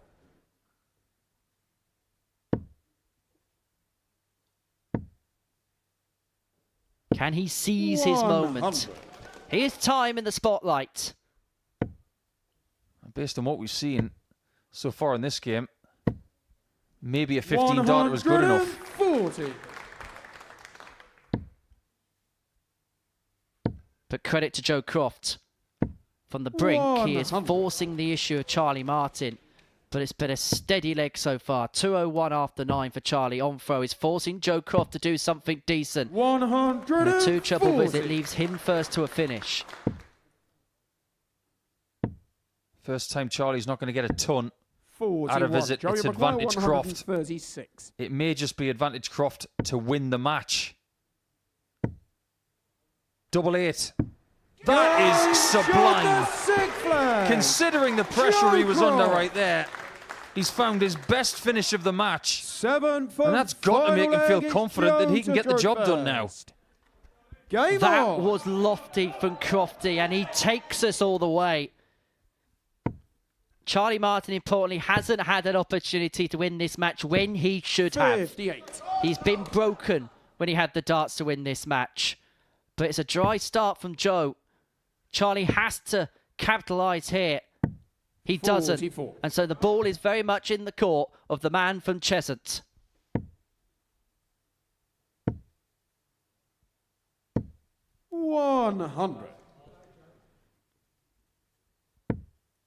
He's got to knock on Joe's door. And he can't do it. 46. Now that mistake when he had 68. My word, if he loses this match, he's going to have nightmares about it. 100.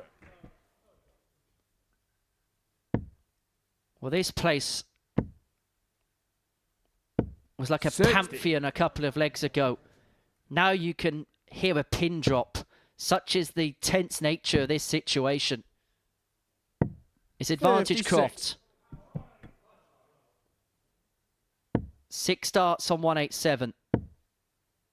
And from 3-1 behind, 140. he looks on the cusp. Charlie Martin keeping close order, but it's all in the hands of that man. 43. But it may have unravelled.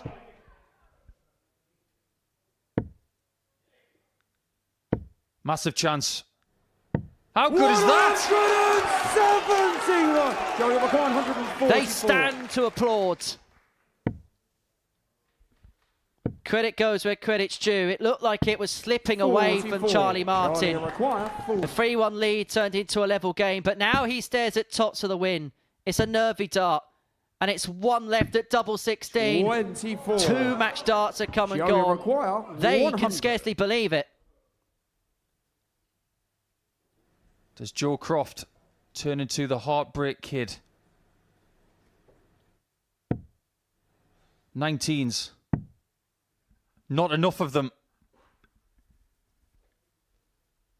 When this last dart is thrown, I scarcely believe those fans will have the energy levels to even shout for Charlie. 44. Charlie requires for place in the final 4. Double 8.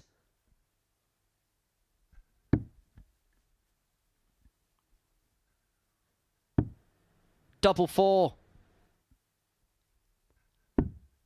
Does not go. It's 5 match darts. And now Joe Croft's going to get his chance to win the game. 56. the most dramatic game of the afternoon so far. We'll see Croft go for tops for a semi-final place. 60. But now he's spurned a couple of Charlie opportunities. Maguire. Both players 8. have had darts to win this quarter-final. Double 2. And finally, Charlie Martin crosses the finishing line to the delight of his fans that have packed out the live lounge in Portsmouth. He's into the final 4, and he's a couple of games away from the biggest win of his life. Joe Croft had a couple of opportunities to win it, but it's that man, Charlie Martin, who in the end crawled over the line. He won't care how, because he is through. Well, if the last couple of games were littered with quality, that was littered with tension. But it is Charlie Martin who has crossed the line in the end, crossed the line in 7 to beat Joe Croft by 4 legs to 3, much to the delight of his support base in the crowd. We're going to take a short break, and when we return, it'll be time for our third semi-final. Andy Bolton takes on Gary Stone.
Welcome back to the ADC Winmau Men's Championship Tour Finals for 2024, the first running of this tournament.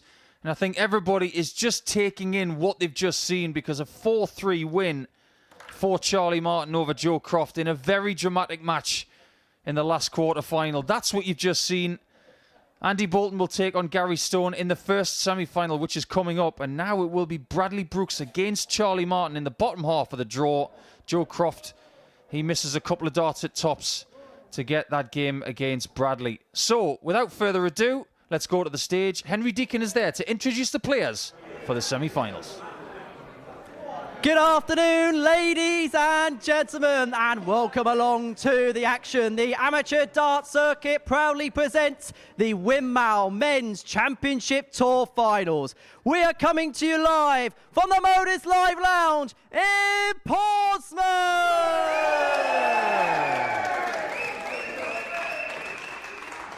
Let's toe the hockey and let's meet the first semi-finalists. First of all, can you please welcome a twice Modus Super Series champion, the ADC Championship Tour #1, the X Factor, Andy Bolton!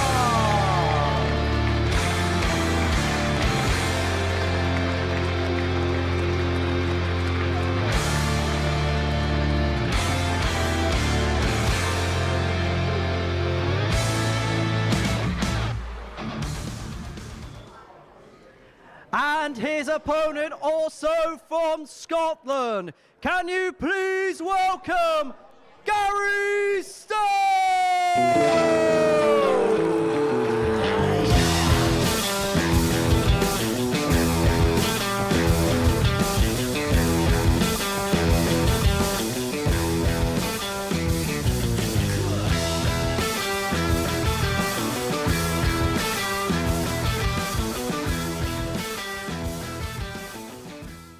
Scotland's finest in the first semi-final here at the ADC Men's Championship Tour Finals, brought to you by Winmau here at the Live Lounge in Portsmouth. And these guys know that 2 more excellent games of darts, it could result in them taking that Crystal Trophy home with them all the way back to north of the border. Only one of them can make it to the final match to take on Brooks or Charlie Martin. And I think it's fair to say, based on what they've done over the course of their careers and what they've been doing recently, that maybe these two are the favourites. One of them has to go, and one of them will stay. It was an excellent start for Andy Bolton, winning by 4 legs to 1 against Neil Duff. Seen as the harshest draw for anybody. Throw first. Game on. But the performance of the quarterfinals, it came from Gary. The 10 darter, the 50% on the doubles, the highest average. He's probably going to need something fairly similar, if not better, to make the final, especially because he's against the darts after losing the bullseye in the practice room. 100. From the great 8 that started the day to the fabulous Final 4. And Gary Stone was great at times. Andy Bolton had his moments in his 4-1 win against Neil Duff. If you look at the way both played, you would say Gary Stone is the favourite. But we also know Andy Bolton's ability in this building to eke something out when it matters most. There aren't many things that Andy hasn't done under this roof. He's succeeded 100. in every Modus Super Series group that he's ever played. He's won a couple of times on a Saturday night in a weekly sense. 60. He hasn't made a Saturday night in a Champions Week. But now that we add this into the melting pot, this is something else he wants. 100. And he'd like to walk away from today saying, 161. nobody else has done this before. No shot at bull. 137. And Bolton comes back for tops after 12. We are still best of 7, remember.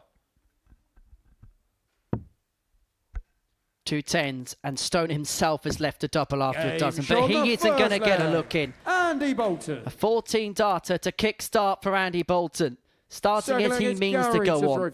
And you feel like it's one of those games where both players will look to push each other to the brink. They are 2 match players, aren't they? 2 players that aren't afraid to get involved in a tungsten tear-up and scrap it out if they have to.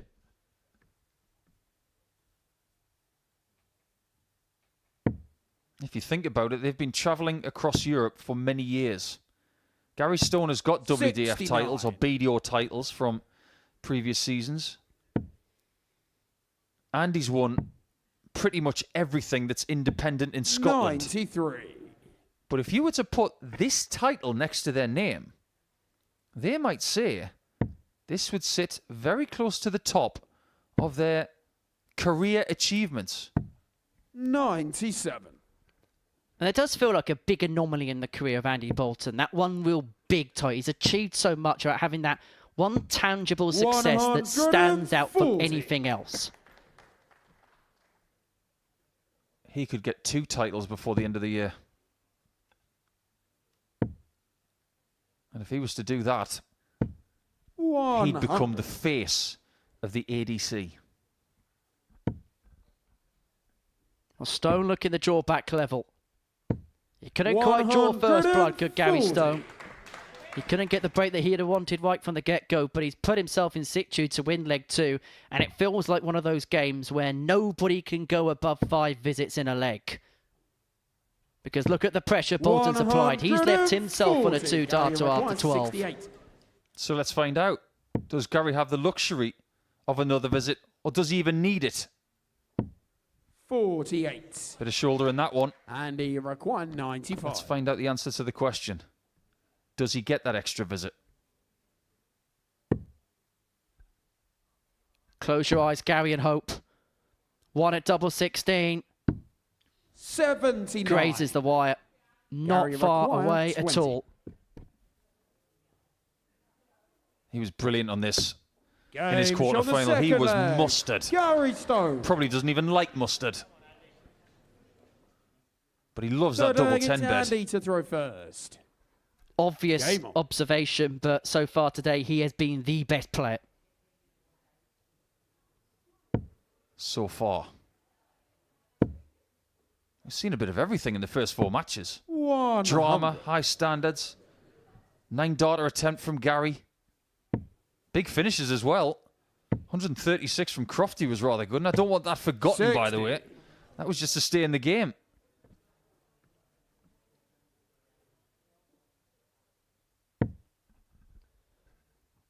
Well, the numbers so far have been absolutely spectacular. Bolton's average 101. It's going to take a 69. nosedive as a result of that. In fact, it dips below the ton. Gary just keeping his neck above the ton plus water.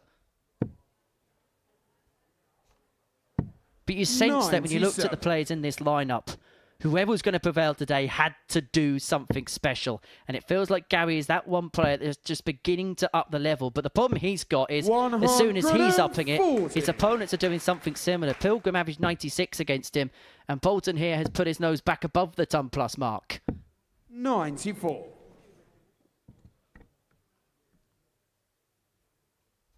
Here's a stat for you. Every single player so far today has won against the throw. 58. That's good news for Gary. But if only it were that simple.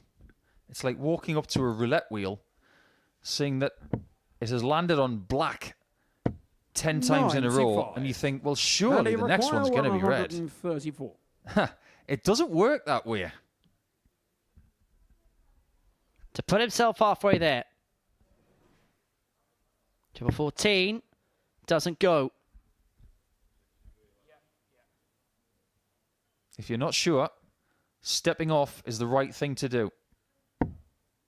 110. And that was the right thing to do as well. Gary require 155.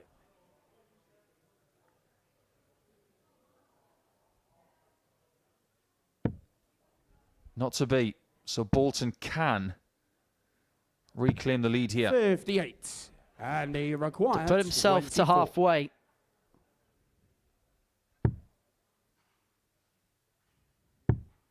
And halfway house Game Andy showed the Bolton third is. leg. 2 legs Andy away Bolton. from the Tour Championship final. This was actually the first final on the it's Tour in Gary to go 2024. first. Andy Bolton Game. dispatched of Gary Stone by 5 legs to 0. And if Bolton can win this match, he'll be within a game of being the Grandmaster of the Championship Tour. 100. Yeah, this tour's been going for a couple of years, hasn't it? It's really starting to get a bit of momentum. And people are going to these places 82. like Middlesbrough and Aylesbury from many a mile, committing their weekends off from work 99. and taking time off from usual shifts and family time to possibly get to things like this now. This is a possible pathway 100 to the top of the sport. We mentioned it last week when I was sat with Keegan Brown in this commentary box that it's a 63. title that has got weight now, but Think about how much weight this particular title could have in, say, 5 years' time. You make a very salient point, because back in 1994, the WDC, as it was known back then, they didn't know how much the World Match Play was going to be lauded. 130 30 years later, it is now the second biggest tournament in the world. So who knows where this will go? Well, there's a possibility this game could be heading into a level direction, a game that's tied at 2 apiece. But Bolton has left himself on a 2-darter. Stone looking at a ton. It'd be a stone cold tonner. But he cannot find tops. 60. And so Bolton returns for a breaker for a 3-1 lead. And he could do here exactly what he did in his game against Neil Duff. Pinpoint.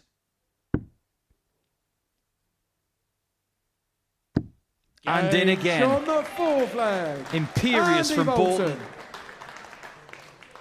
It feels like this game has got the exact same air as his quarterfinal against Neil did.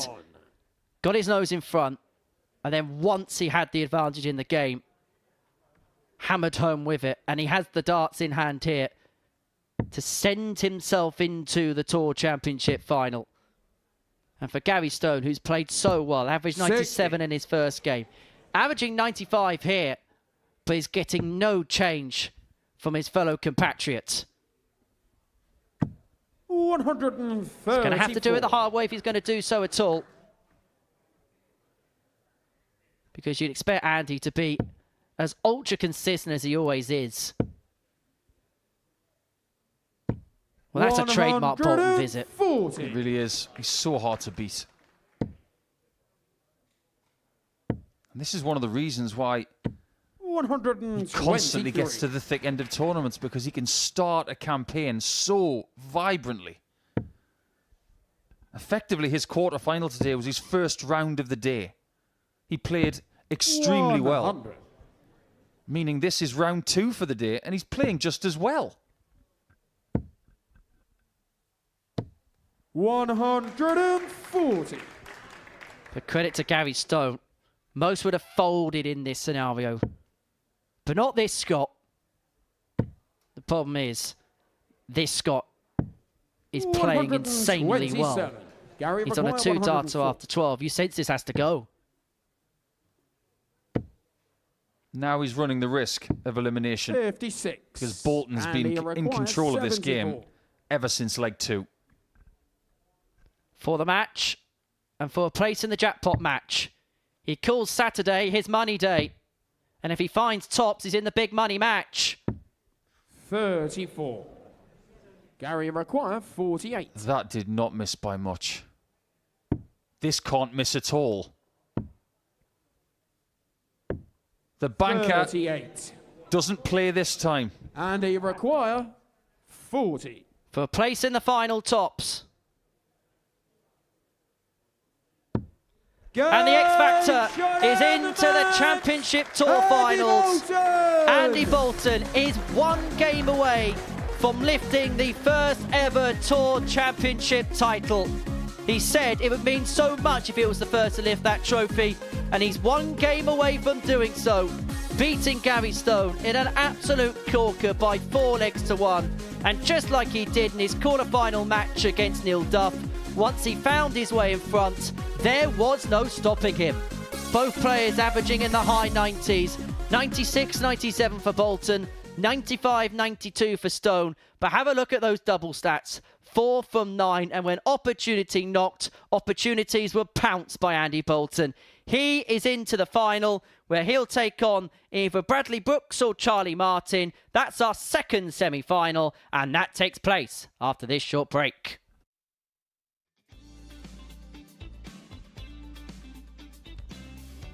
This will be some way to win 4-0 again.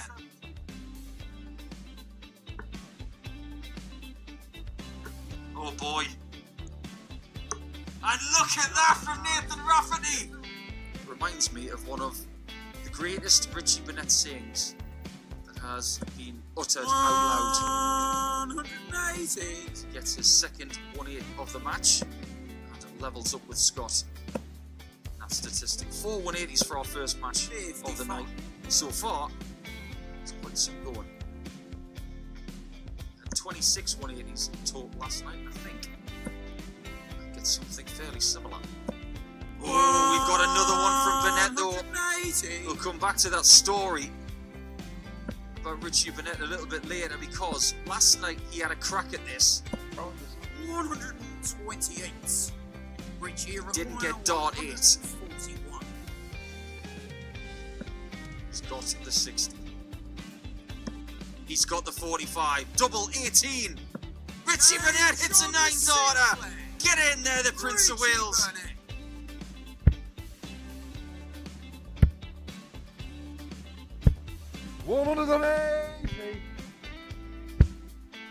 Not saying anything. Not putting a curse on it. 180. Danny McCarr, Just do it, Danny. Do it.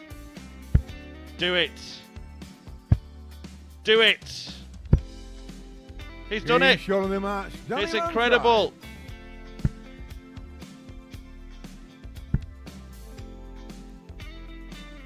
$180. Win for Jeffrey Swan, defeating Ivan Bode at 6-5 as 59. Heenahan finds his first max of the match. It's the first max. This one in the opening game. White buses. 180. This will be some way to win it with a 9. 140. Connie require 141.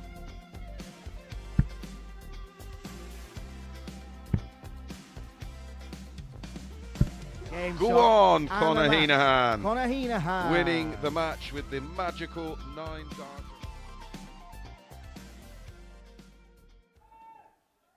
We're at the semi-final stage of the ADC Winmau Championship Tour Finals here in Portsmouth.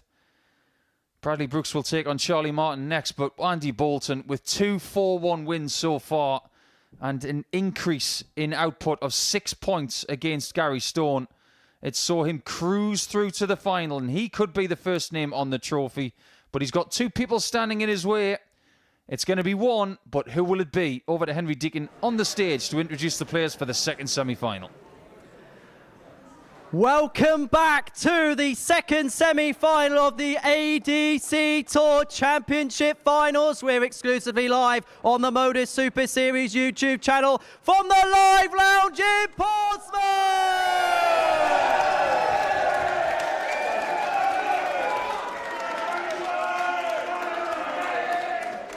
Let's toe the hockey and let's meet the second set of semi-finalists. Please welcome one of your own, Charlie Martin!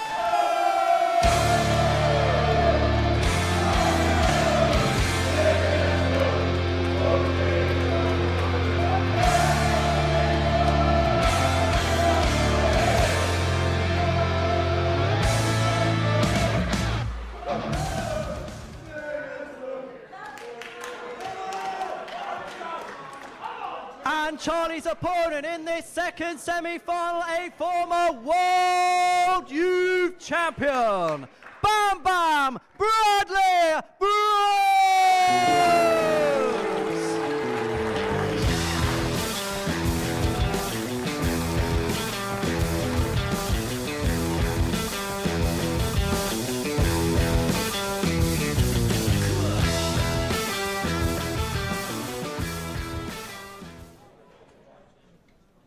The second semi-final, it will still be best of 7 legs. But did you hear that crowd when Charlie Martin was walking onto the stage? I think Bam Bam knows that he is playing an away game here right now. If he can't handle the away fans, maybe this is something that Charlie Martin can use to his advantage. Having said that, the fans won't have a lot of time to cheer their man on because this is going to be a fairly swift contest. The better player in the quarterfinals was the man from Blackburn. The average was just shy of 95. He had 2 maximums and his doubles were sensational at 4 from 5. A little bit of an edgy nature to Charlie's quarter-final towards the end. But he did get across the line. And in a matter First of leg, around it's 20 Charlie minutes, to throw first. he's had to collect his thoughts Game on! to mount another assault on this stage. And now he's got to try and protect his throat 28. to try and get a game against Andy Bolton for the title and the money.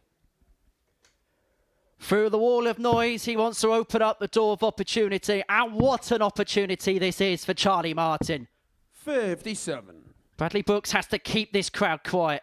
You sense has to get off to a good start, which he didn't quite get off to in his quarterfinal against Thomas Banks. And actually, when he lost that first leg, there was a danger that that game could have very quickly drifted away from him. But to his credit, he came back and came back well. But these are the types of games that, as a player, the hairs stand up on the back of the neck. These are the types of occasions that if you can't get up for, you are in the wrong profession. Does it inspire or does it intimidate? That's the question that we will find out over the next few legs.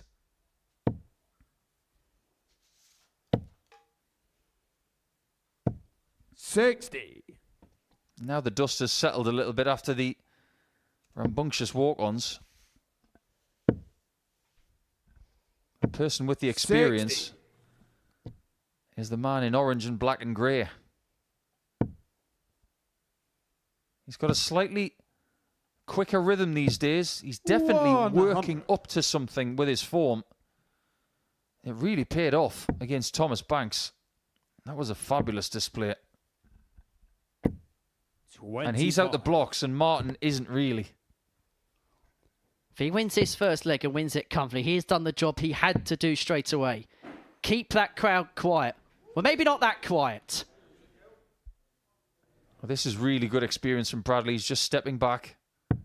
Not getting flustered. That was a really good sign. It looks as if Bradley is right in that zone that you want to be in. 140. Right up a 58. Tops was on a string in his quarterfinal victory against Thomas Banks. Is it the same case here? Double 10. Does not go. The first war of encouragement for Charlie Martin at his first checkout opportunity of 103. His first start at double is at tops, and he gets that tops. He had a 118 in his quarterfinal win against Joe Croft, and he's kick-started this one with a 103 checkout to win a leg he had no right to.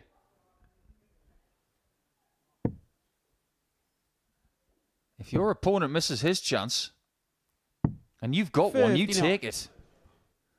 A second ton plus finish of the day.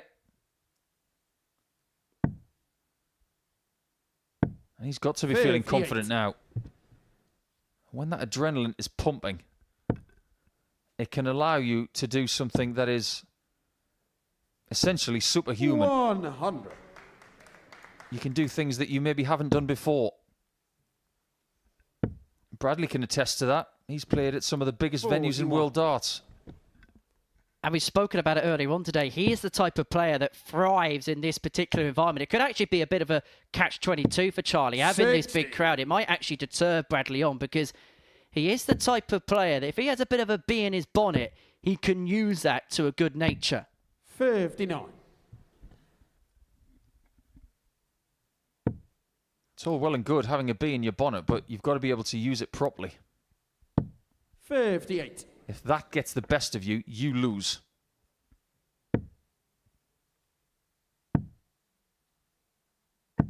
$96. I haven't seen Bradley panic. He missed a couple of darts for the first leg. But he knows at this stage, it's early 41. to be called second favourite in the game. But that was a slip, which Charlie can capitalise. Bradley shakes his head. He knows he should be left on something, and he knows he may have let the ascendancy of this second leg slip. Remember, this is a leg on throw. He could find himself 2 down and a break behind in a couple of moments' time. You sense he may need another one here. One has left himself on a 2-darter, but he's already seen his opponent take out a ton plus checkout to win the opening leg of this contest. He's not going to do it again, is he? The answer is no. 85. Bradley require 83.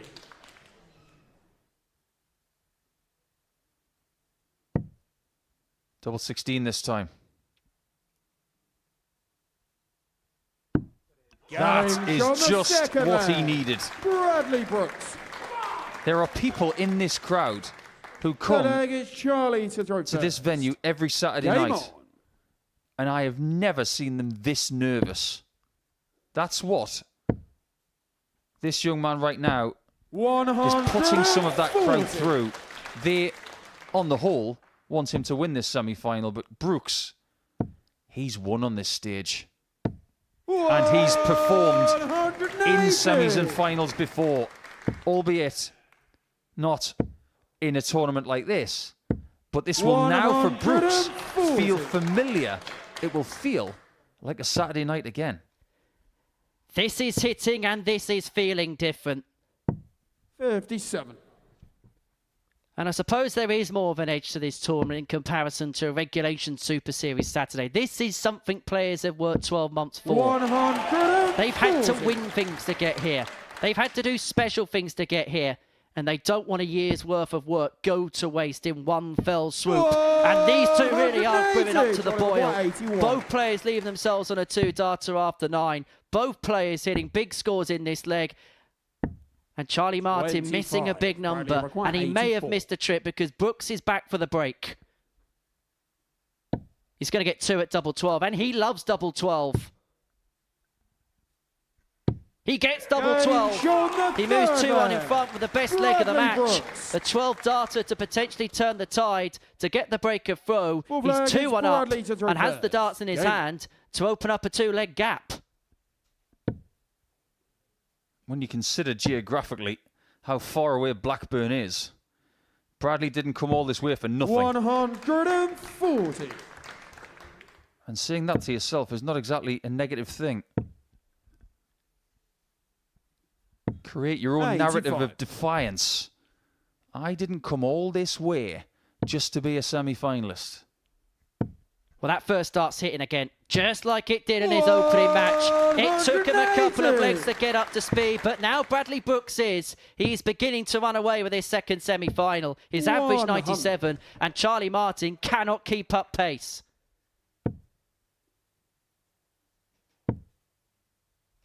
Brooks has had 5 maximums already today.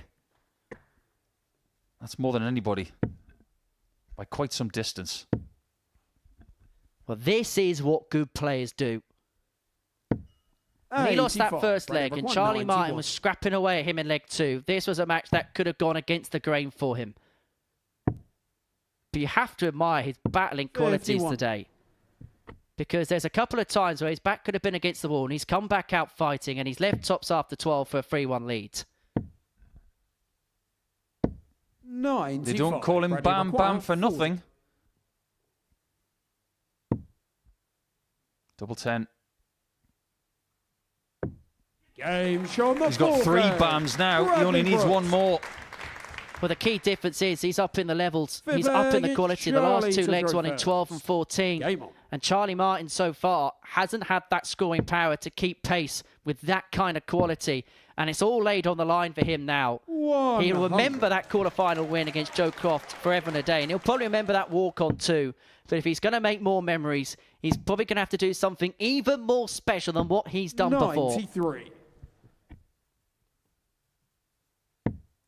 If you want to change your life, you need life-changing moments. 100. You have to do things that you've never done before. To beat a former World Youth Champion from not that long ago 58. By winning the next 3 legs, that is something that is very, very difficult when Bradley's playing this well. 140. But he won't give up. Spurred on by those guys. Great first dart.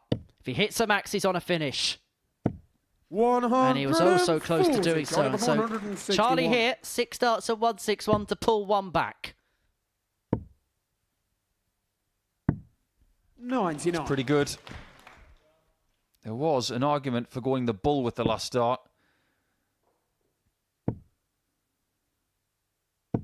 Now he has to get it. He might only get 1 dart to save the match. Gets 2. Only needs 1.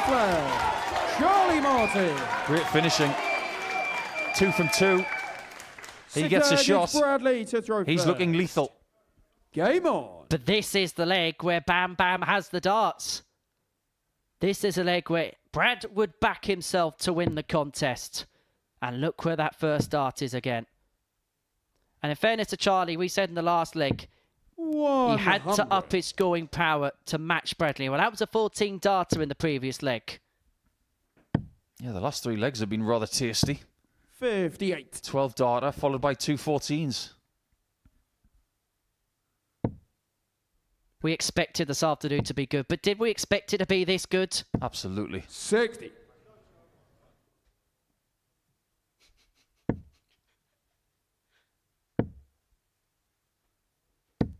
He's keeping pace, but it's still advantage Bradley Brooks. It will remain the case.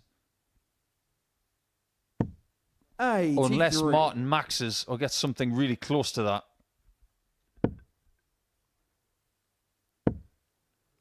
Well, this is a big score at a big time. 140. This leg is pretty much as you were, but Bradley needs to hit big here. Hit very big. And that is exactly what he's doing. 140 leaves himself on a finish where he only needs 1 treble for a double.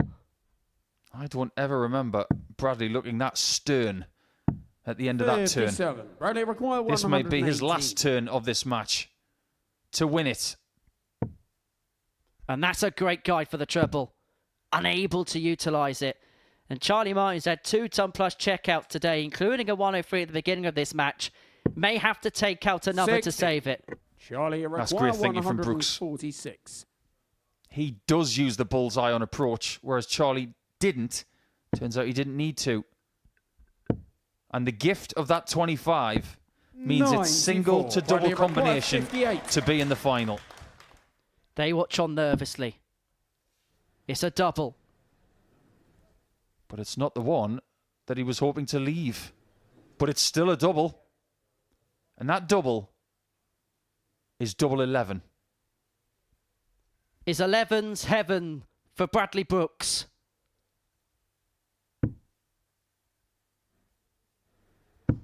No, it's 36. not. Charlie Charlie require Martin 52. gets 1 more chance.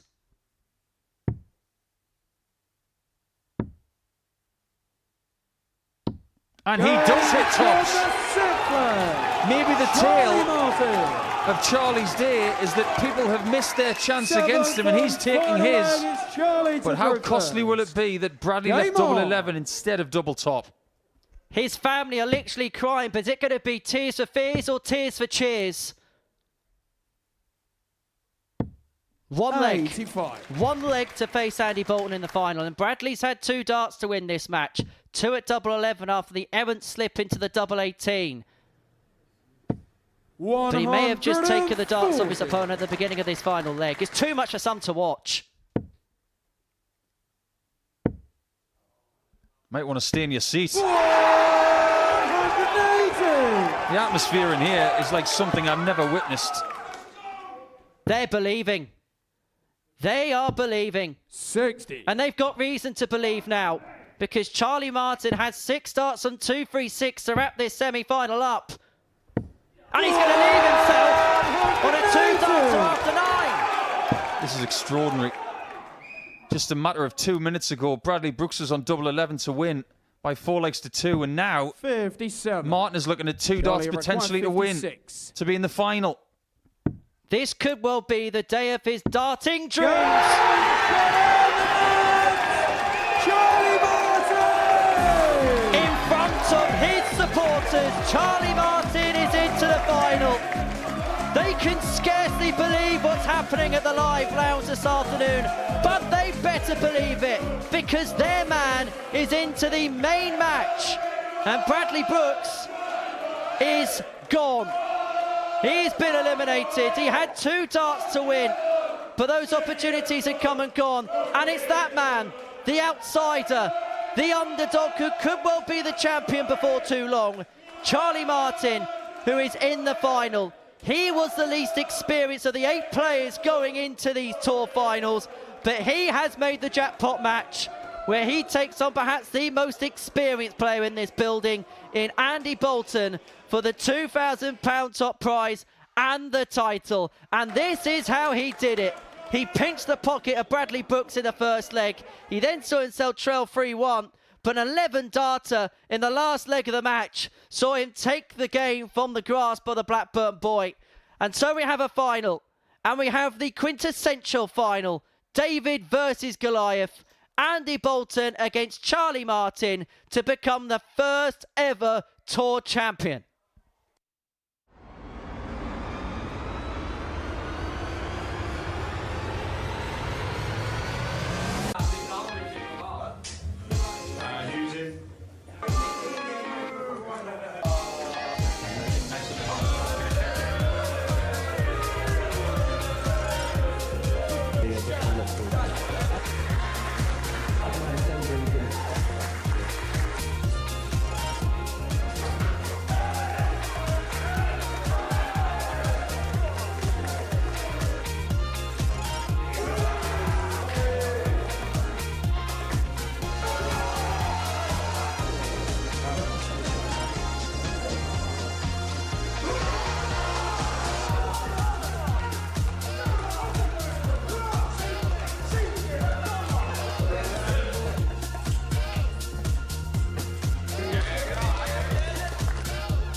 Welcome back to the live lounge in Portsmouth, where we've seen a pulsating afternoon's worth of action in the ADC Championship Tour Finals. Two incredible semi-finals. Andy Bolton got the better of Gary Stone by 4 legs to 1.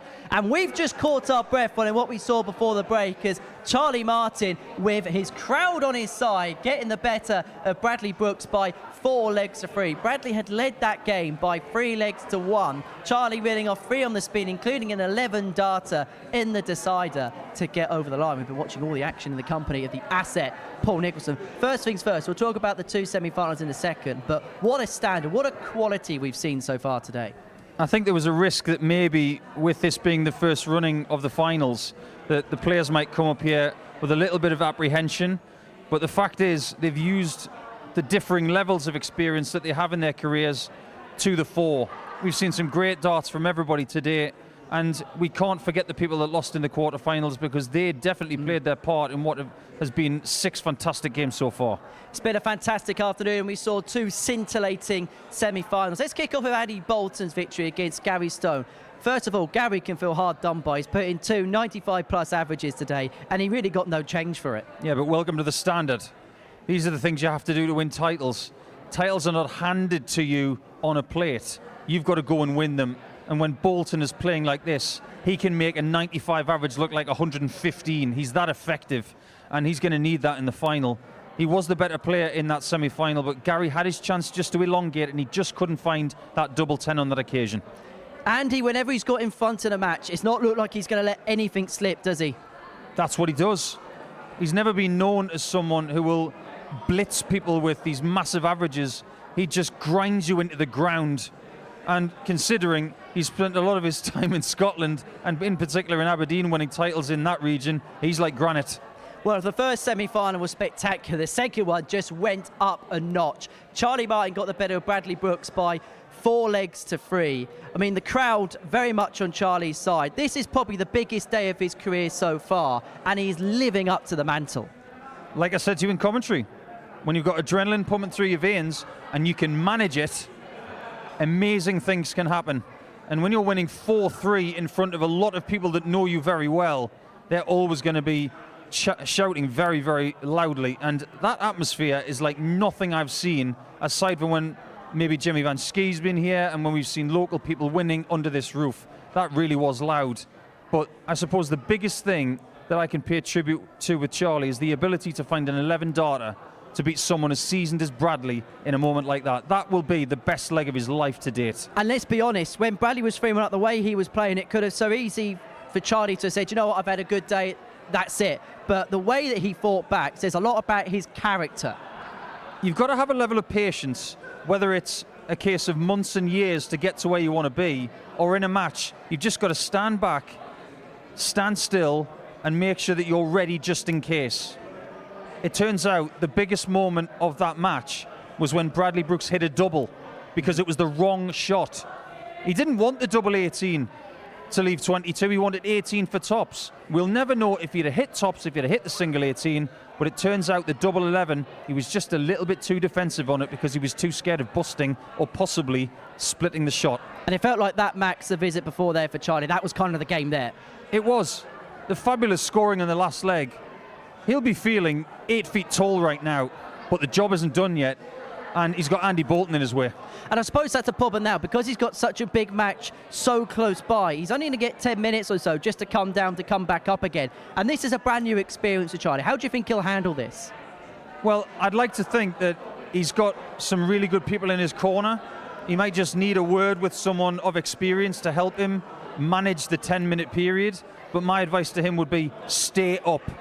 Because you go down to try and get back up in a short space of time, you're going to feel drained. Stay up on that nice pedestal you've brought to yourself. Use it. Well, if you've been enjoying this action, then we've got plenty more ADC darts for you in December. Both Charlie Martin and Andy Bolton will be participating in the Global Championship at the end of the year. These are the groups for that particular set of finals. It takes place over 2 weeks, from December the 9th to December the 22nd. And you look at that first week, that is absolutely stacked with quality. In fact, you could have the men's and women's tour champion in the first week, because Gemma Hayes, of course, won this tournament this time last Saturday. So much meat on the bone there. You look at someone like James Bailey, for instance. He's played at Alexandra Palace. You got players from all over the world. I know that Andy Bolton now is sneakily suspecting that the end of 2024 could be the biggest time in his career. We've talked about the potential for him to maybe get that big title that should stand next to his brilliant name. It could be this title, it could be that one as well, and they're only about 5 weeks apart. How important do you think this competition is going to be, and what do you expect in particular from that Global Championship in December? Lots of ups and downs. I like the complexity of the different countries and the fact that we've got female players and male players as well. But there are many people there who can win. But there are players there who've never played in the Super Series format. So they're going to have to get used to that really quickly. Otherwise, the people who have done it before will cream them.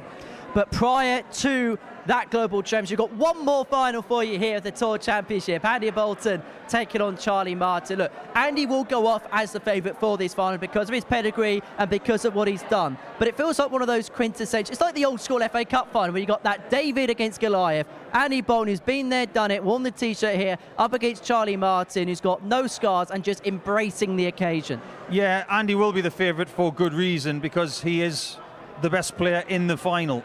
But Charlie has got everybody with him. Andy's got to manage this final very, very cleverly.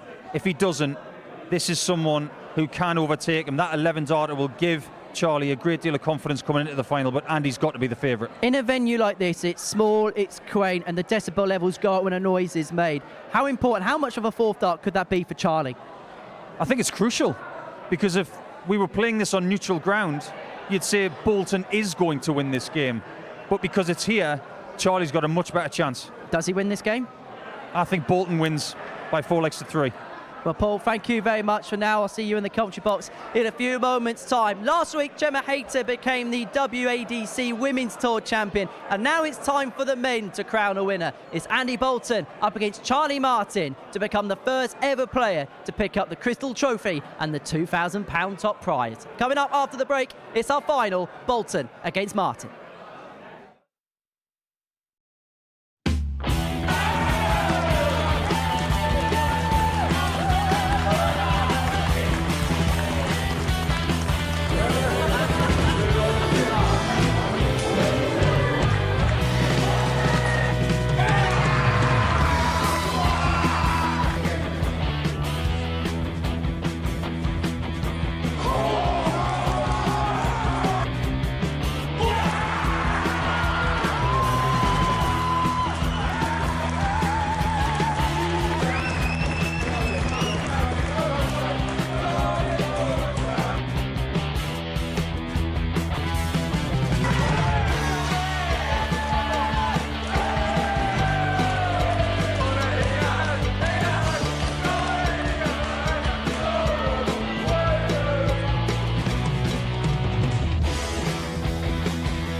Here we go! This is the main event. The amateur dart circuit is proud to present the grand final of the ADC Winmau Championship Tour Finals. Being played over the best of 7 legs. Owen Binks is your referee for this final from the Modus Live Lounge in Portsmouth!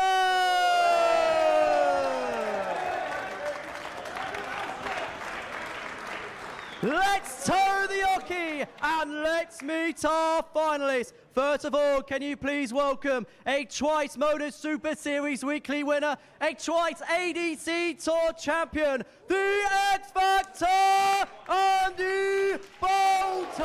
Let's get it. Green light, let's get it. Green light, let's get it. I'm the future, I'm in it. Check score, I'm winning. Green light, let's get it. I just win. Win, win, win, win. I'm on 10, 10, 10, 10. And his opponent in this final, a former ADC Tour champion. Please welcome to the stage, Charlie Martin!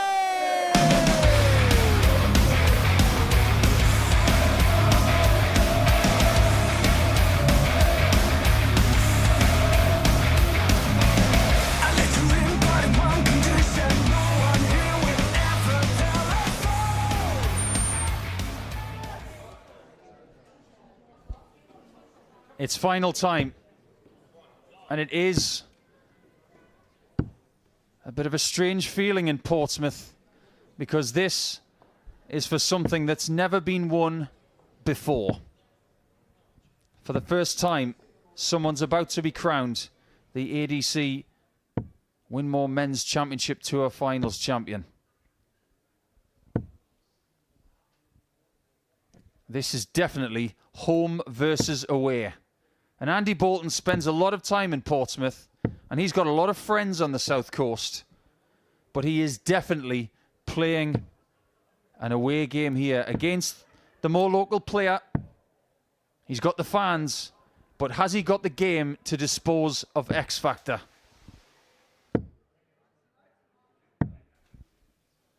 That's what they're playing for. First leg, it's Andy heavy. to throw first. It's very beautiful.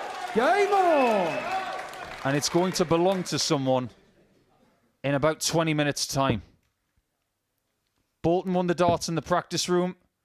He must use them effectively. 43. Or this crowd will get loud and on his back. This could be the culmination of the greatest day of Charlie Martin's darting life.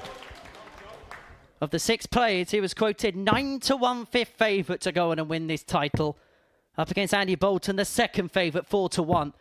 A man who's won 2 titles under this roof in the Modus Super Series. But what he would give to become the first ever player to lift this title. And that was what he said from the onset today. 83. Titles and prestige is something that he bestows quite heavily. And to become the first to win it is something that he knows can never be taken away from him. And that is very important to him. 134. That's a nice recovery from Andy. It was a bit of a sketchy start. But the scoring shoes have now been laced up. 58. Just a matter of 7 days ago, Andy was losing in a final on this stage to Romeo Gerbavats. 36. And that meant he's not going to Champions Week at the Modus Super Series at the start of December. Winning today wouldn't just cushion that blow. 58. It would make him feel so much better about his chances of becoming global champion in a matter of a month. 100. Well, this has been a tetchy and nervy start. Bolton first to a finish. 75. Martin leaves himself on a finish, but they're both in big range. Things are getting smaller. 83. Charlie, He's had a ton-plus finish in both games so far, has Charlie. He's not going to add to that tally just yet. 88. And he requires 60. To draw first blood. 2 at tops. 1-0 Bolton. And he will feel that order has been stored right from the get-go. Second leg is Charlie to throw first. Game on. There are 2 ways that Andy Bolton can keep this crowd quiet. And they're interlinked. 60. One is hitting doubles. The other is not reacting when doubles are hit.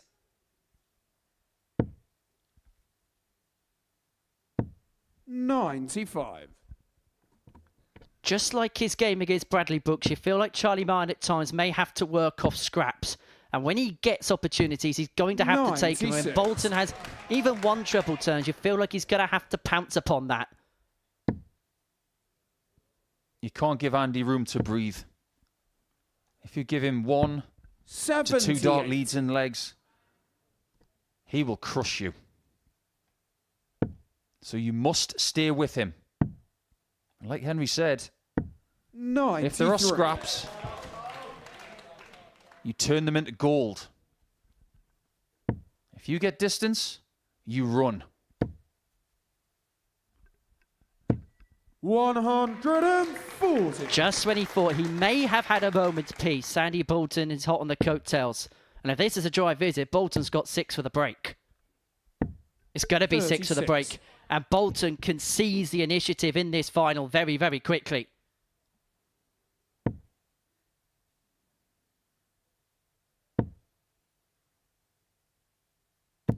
$60. There was a case for both 60 and the switch to the 18s there. And he leaves that somewhat tricky 1-2-8.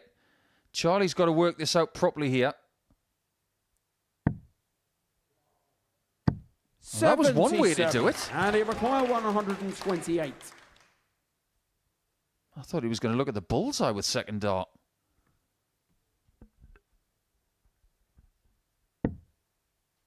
$60 for the bull. Now he's got a marker for the 54, but doesn't use it. That's interesting. Charlie require 139. Another scrap. Another chance, which is not going to be utilised. And this is a leg on the Charlie Martin throw. 99. And he's had to come back a few times from the brink. But you feel ill afford to go 2 legs down against Andy Bolton, who has front ran all day. Once he gets his nose in front, he tends to dominate, but he hasn't opened up that gap. 40.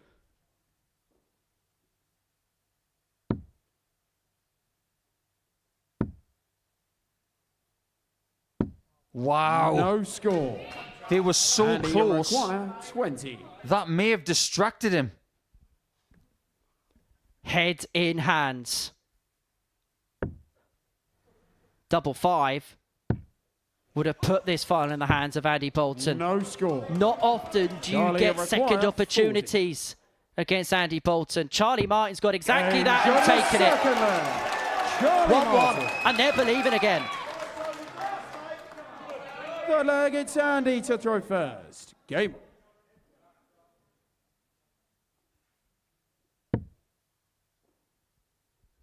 Over the last 30 seconds, those people were thinking 60 that their man was going to be 2-0 down. It's now 1 set to see who wins this title. 81.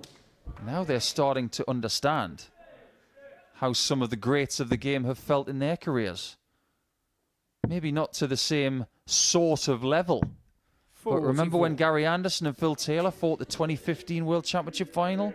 They're starting to understand how they felt. Because it's now best of 5 to get the trophy. For Charlie Martin, this is by far the biggest win of his career if he wins today. But for Andy Bolton, where would this compare to what he's achieved in the past? I'm going to leave that up to you to ask him if he wins. A lot of players tend to get that bias of I've just won something and this is feeling like the biggest thing I've ever done. But it'll be interesting to get Andy's take on that if he wins. 60. He's won titles. Lots of them in Scotland. He's travelled everywhere around this continent. But for a period of 12 months, if he gets 4 legs, he'll be known as Tour Champion. That's a nice thing to carry with you, isn't it? 45. And who knows what hors d'oeuvre this could be ahead of the Global Championship in December, where Bolton will go in as one of the favourites. That is pretty much a guarantee to win that particular title. 60. But if Charlie can win this particular match and take home the title, the confidence it'll give him ahead of that will be massive. 59. This game is not about quality. It's about who's got the fortitude to take the chances. 45. Chris Mason often says you don't write averages on trophies, you just write the name, and that's exactly the case in this final. 9. I just feel like who can get themselves out the trenches first and past the finishing line. And you require 137. It feels like Andy's having the tiniest little hangover from leg 2. He's trying to dictate the pace here. This is very, very wise. If in doubt, just get 97. But this 59. could be that Charlie ton plus require checkout 160. to make sure he gets one in every game he plays. It's for the lead. Needs the treble 19 for tops. Isn't going to happen. Bolton back for 78. He may only get one at a double here. And he requires 78. He's got to make sure that happens. There's no guarantee. Oh, boy! One good dart in that leg. Bolton. And it was quite simply ridiculous. Is Charlie to throw first. What a crushing blow that was. Bolton with a bang-bang bullseye. That could be a crusher for Charlie. 140. With that bullseye blocked, he must have expected to have come back, to have had an opportunity to have broken the throw. But Andy Bolton, you can see the snarl on his face. 100. He may have got that one moment of good fortune, courtesy that one real good dart. And just like he had done in his quarterfinal against Neil Dove, just like he had done in his semi-final against Gary Stowe, has taken a lead and looking to run with it. We talked about luck in this sport and good fortune and the difference between the two. 100. The fortune that Bolton had on that previous checkout is that he hit treble 1. Don't forget about that dart. He hits a single. 65. He doesn't have the insurance policy of 25 in Bolt. Bradley Brooks, who lost out in that semi-final to Charlie. All of a sudden, the scoring shoes have been found again. 85. But that's not enough. Charlie require 156. 6 darts for a level game. He's going to need that full quota.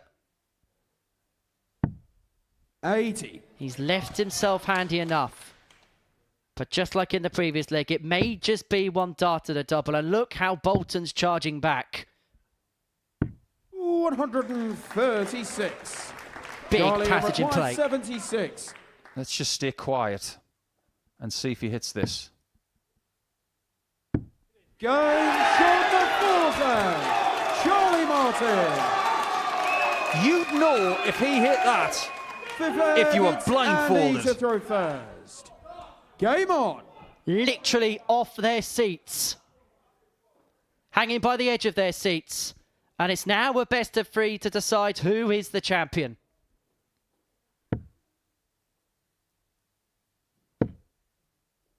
You feel like it's a final about who will hold their nerve as to who can run towards the line.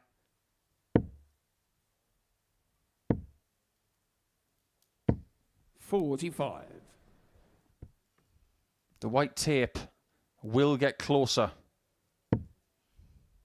But the one thing you don't want to do in the last 100 meters is fall. 100. This is about staying on your feet, staying proud, and staying in rhythm in this sport. That is the key to success. And that ton start for Andy Bolton may just be more than enough in this leg. 123. How often is tunning down in games like this really impressive? The answer is most times. He'll want another ton. He's going to get one. 100.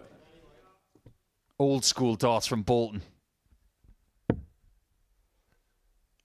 Met with an echo of silence, drawn into this pulsating final. 34.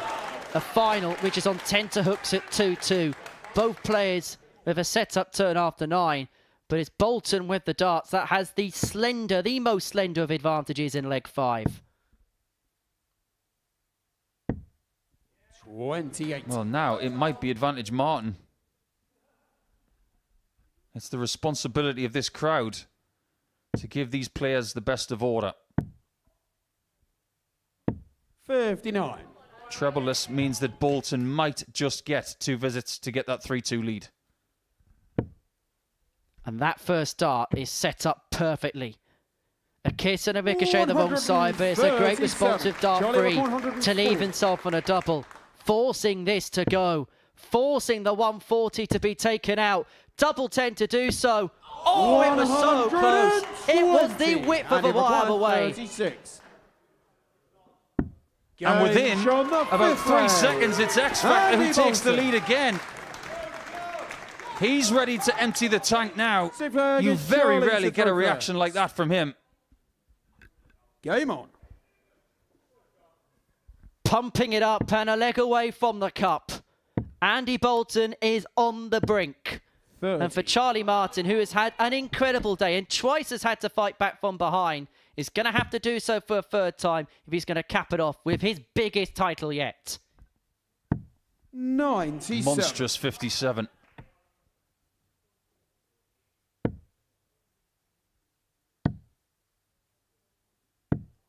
$46.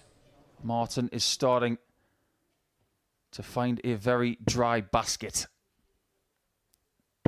Andy is filling his with lots of fruit. 137. Far from fruitless in what could be the last leg of the afternoon. He says it's money day. 96. He's very close to signing the check. He's closing in 6 starts on 267 to claim the first ever Tour Championship title. He's left himself in a handy position. Not on a finish, but handy enough. But then again, Charlie has dug his way out of situations 34. like this twice today already. He's got to dig deep one more time. But will he be given the possibility of doing so? 100. Charlie Martin will leave it all out now. But it's all about Andy Bolton. The X Factor went into this tournament 96, and he as the requires number 72. one seed, as the player to beat. Is he the player that prevails? Double 16. Game shot in the net, and the ADC Winmau Championship Tour champion, Andy Bolton! And in the ADC, Andy Bolton has that X Factor. He is the first ever Tour champion, beating Charlie Martin by 4 legs to 2 in the final. A brilliant display. He always had the lead. He protected it brilliantly. And in leg number 5, he found the extra stuff that he needed. He has come back to Portsmouth a week on from losing in a final to Croat Romeo Gerbovac. And that return trip has been very profitable indeed. And forever he will be known as the first ever ADC Winmau Men's Championship Tour Finals champion. He didn't need his brilliant best, but sometimes when you've got his level of experience, you can find exactly what you need when you need it. Charlie Martin will be very proud of what he's done over the course of the last few hours, taking out Joe Croft and Bradley Brooks. But Bolton is your champion, winning the final by 4 legs to 2, and he is now on the stage ready to receive his rewards. Yeah, thank you very much, Paul. Andy Bolton, we spoke earlier on this morning about how you wanted to be the first ever name on this trophy, and that is exactly what you've done. But boy, at times today, did you have to do it the hard way? Yeah, I think, well, I said at the start of the day, like, you know, 8 good players. It's always going to take somebody to play well to win.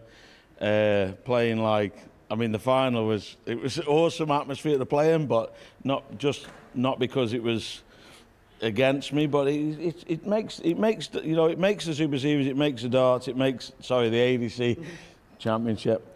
But like, no, it's just a really good day of darts. 8 great players, and to be standing here as the main man is happy days. Yeah. Let's talk about that final, because the first few legs, the atmosphere in here was absolutely incredible, and the audience played a massive part in that.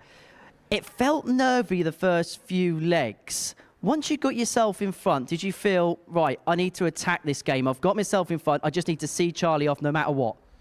Well, I was nervous, and I don't know, the guy was like, I hit a 28, and I just felt a little bit disrespected, and that kind of kept me in the gear a little bit. It was, I was very nervous. I played Neil in the first game, and the first 2 legs I was fine, and then, you know, normally, like, you know, you get better as the game goes on, but I just went really nervous all the time, and but I just think that just means I just wanted it.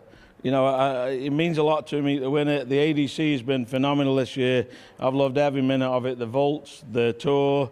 I'm not just like kissing where you want to kiss. Like, it's been a massive part for me, for helping me with practice and moving forward in my game. And this is just the icing on the cake, for sure. You've done so much in your career, particularly on the professional circuit. But where does this title compare to some of the other things that you've done before?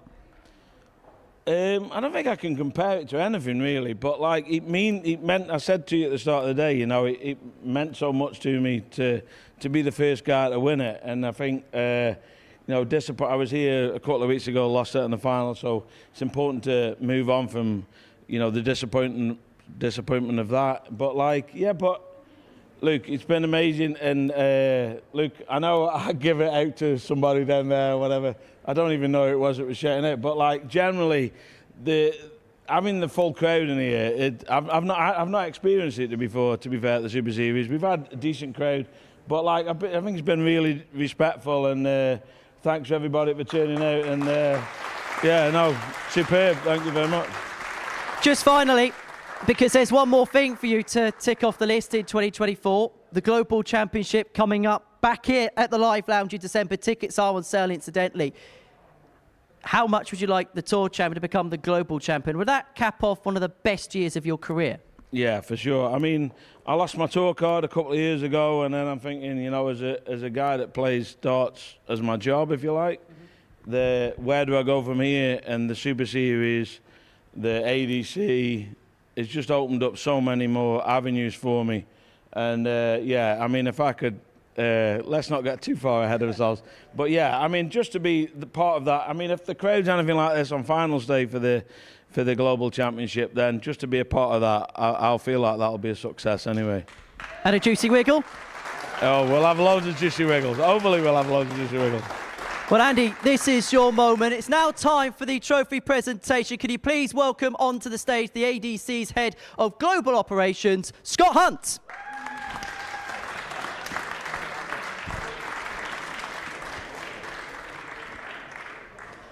Ladies and gentlemen, this is the moment we've all been waiting for. For the very first time in his career, we crown him the ADC Winmau Tour Champion, the X Factor, Andy Bolton!